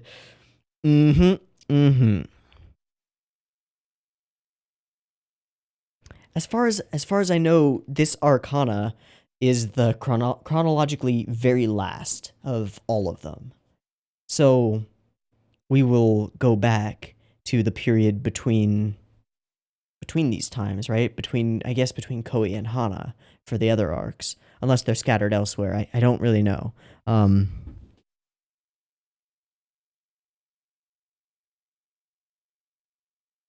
man, Monogatari series, it's a pretty cool show. This is a pretty cool show. It's pretty good. But second season from start to finish, really. I mean, even the weakest parts of second season have been strong. Even the weakest arcs have been pretty knockout. And of course, it relies on a lot of the stuff that's come before to make that happen. You couldn't have this kind of depth of characterization if we hadn't been introduced to these characters and their struggles before. But when it all comes together, man, ooh boy, it feels good. And it's constantly able to surprise me, to catch me off guard, to keep me on the edge of my seat, and to keep me interested. That's pretty cool for a show with this many episodes on this many sort of semi-disconnected topics. It's pretty fascinating.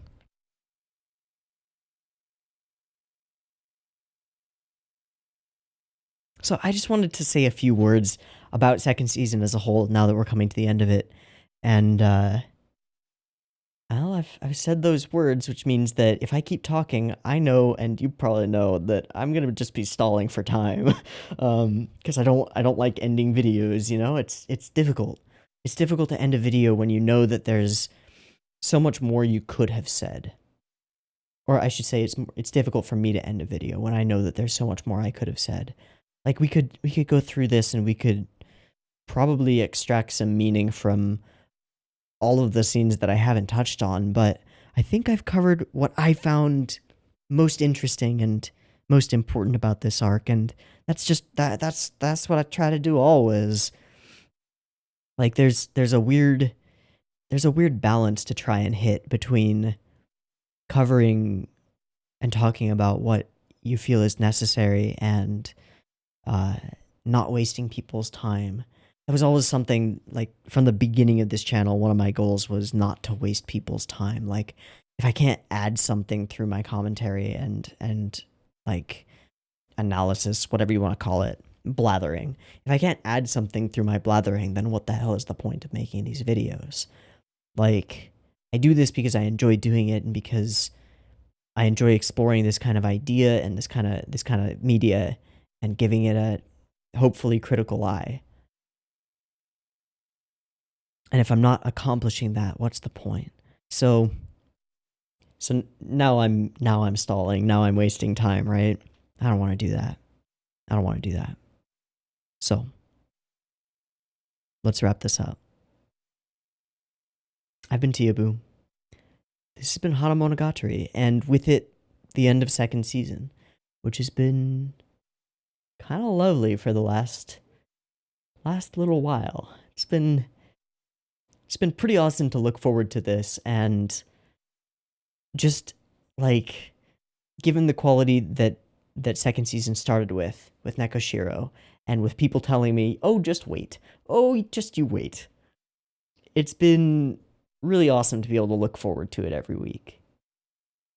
I'm sure that the next arcs are going to be interesting too. The one that's coming up right next is Tsuki, I think. Correct me if I'm wrong, or if you think that there's a different watch order I should be using, we'll see. But it's only 4, and so we'll probably just knock that one out in one video. I don't know. We've got a lot of questions still left to be answered. Looking at you, Yoshino. A lot of other questions left to be answered. Looking at you, Kaiki. Why are you fucking alive? How? How? We watched you get brained by a golf club. How did you survive? And that's just like in one episode, he's just there and then he's gone and doesn't answer the phone when we call him again. Frickin' what?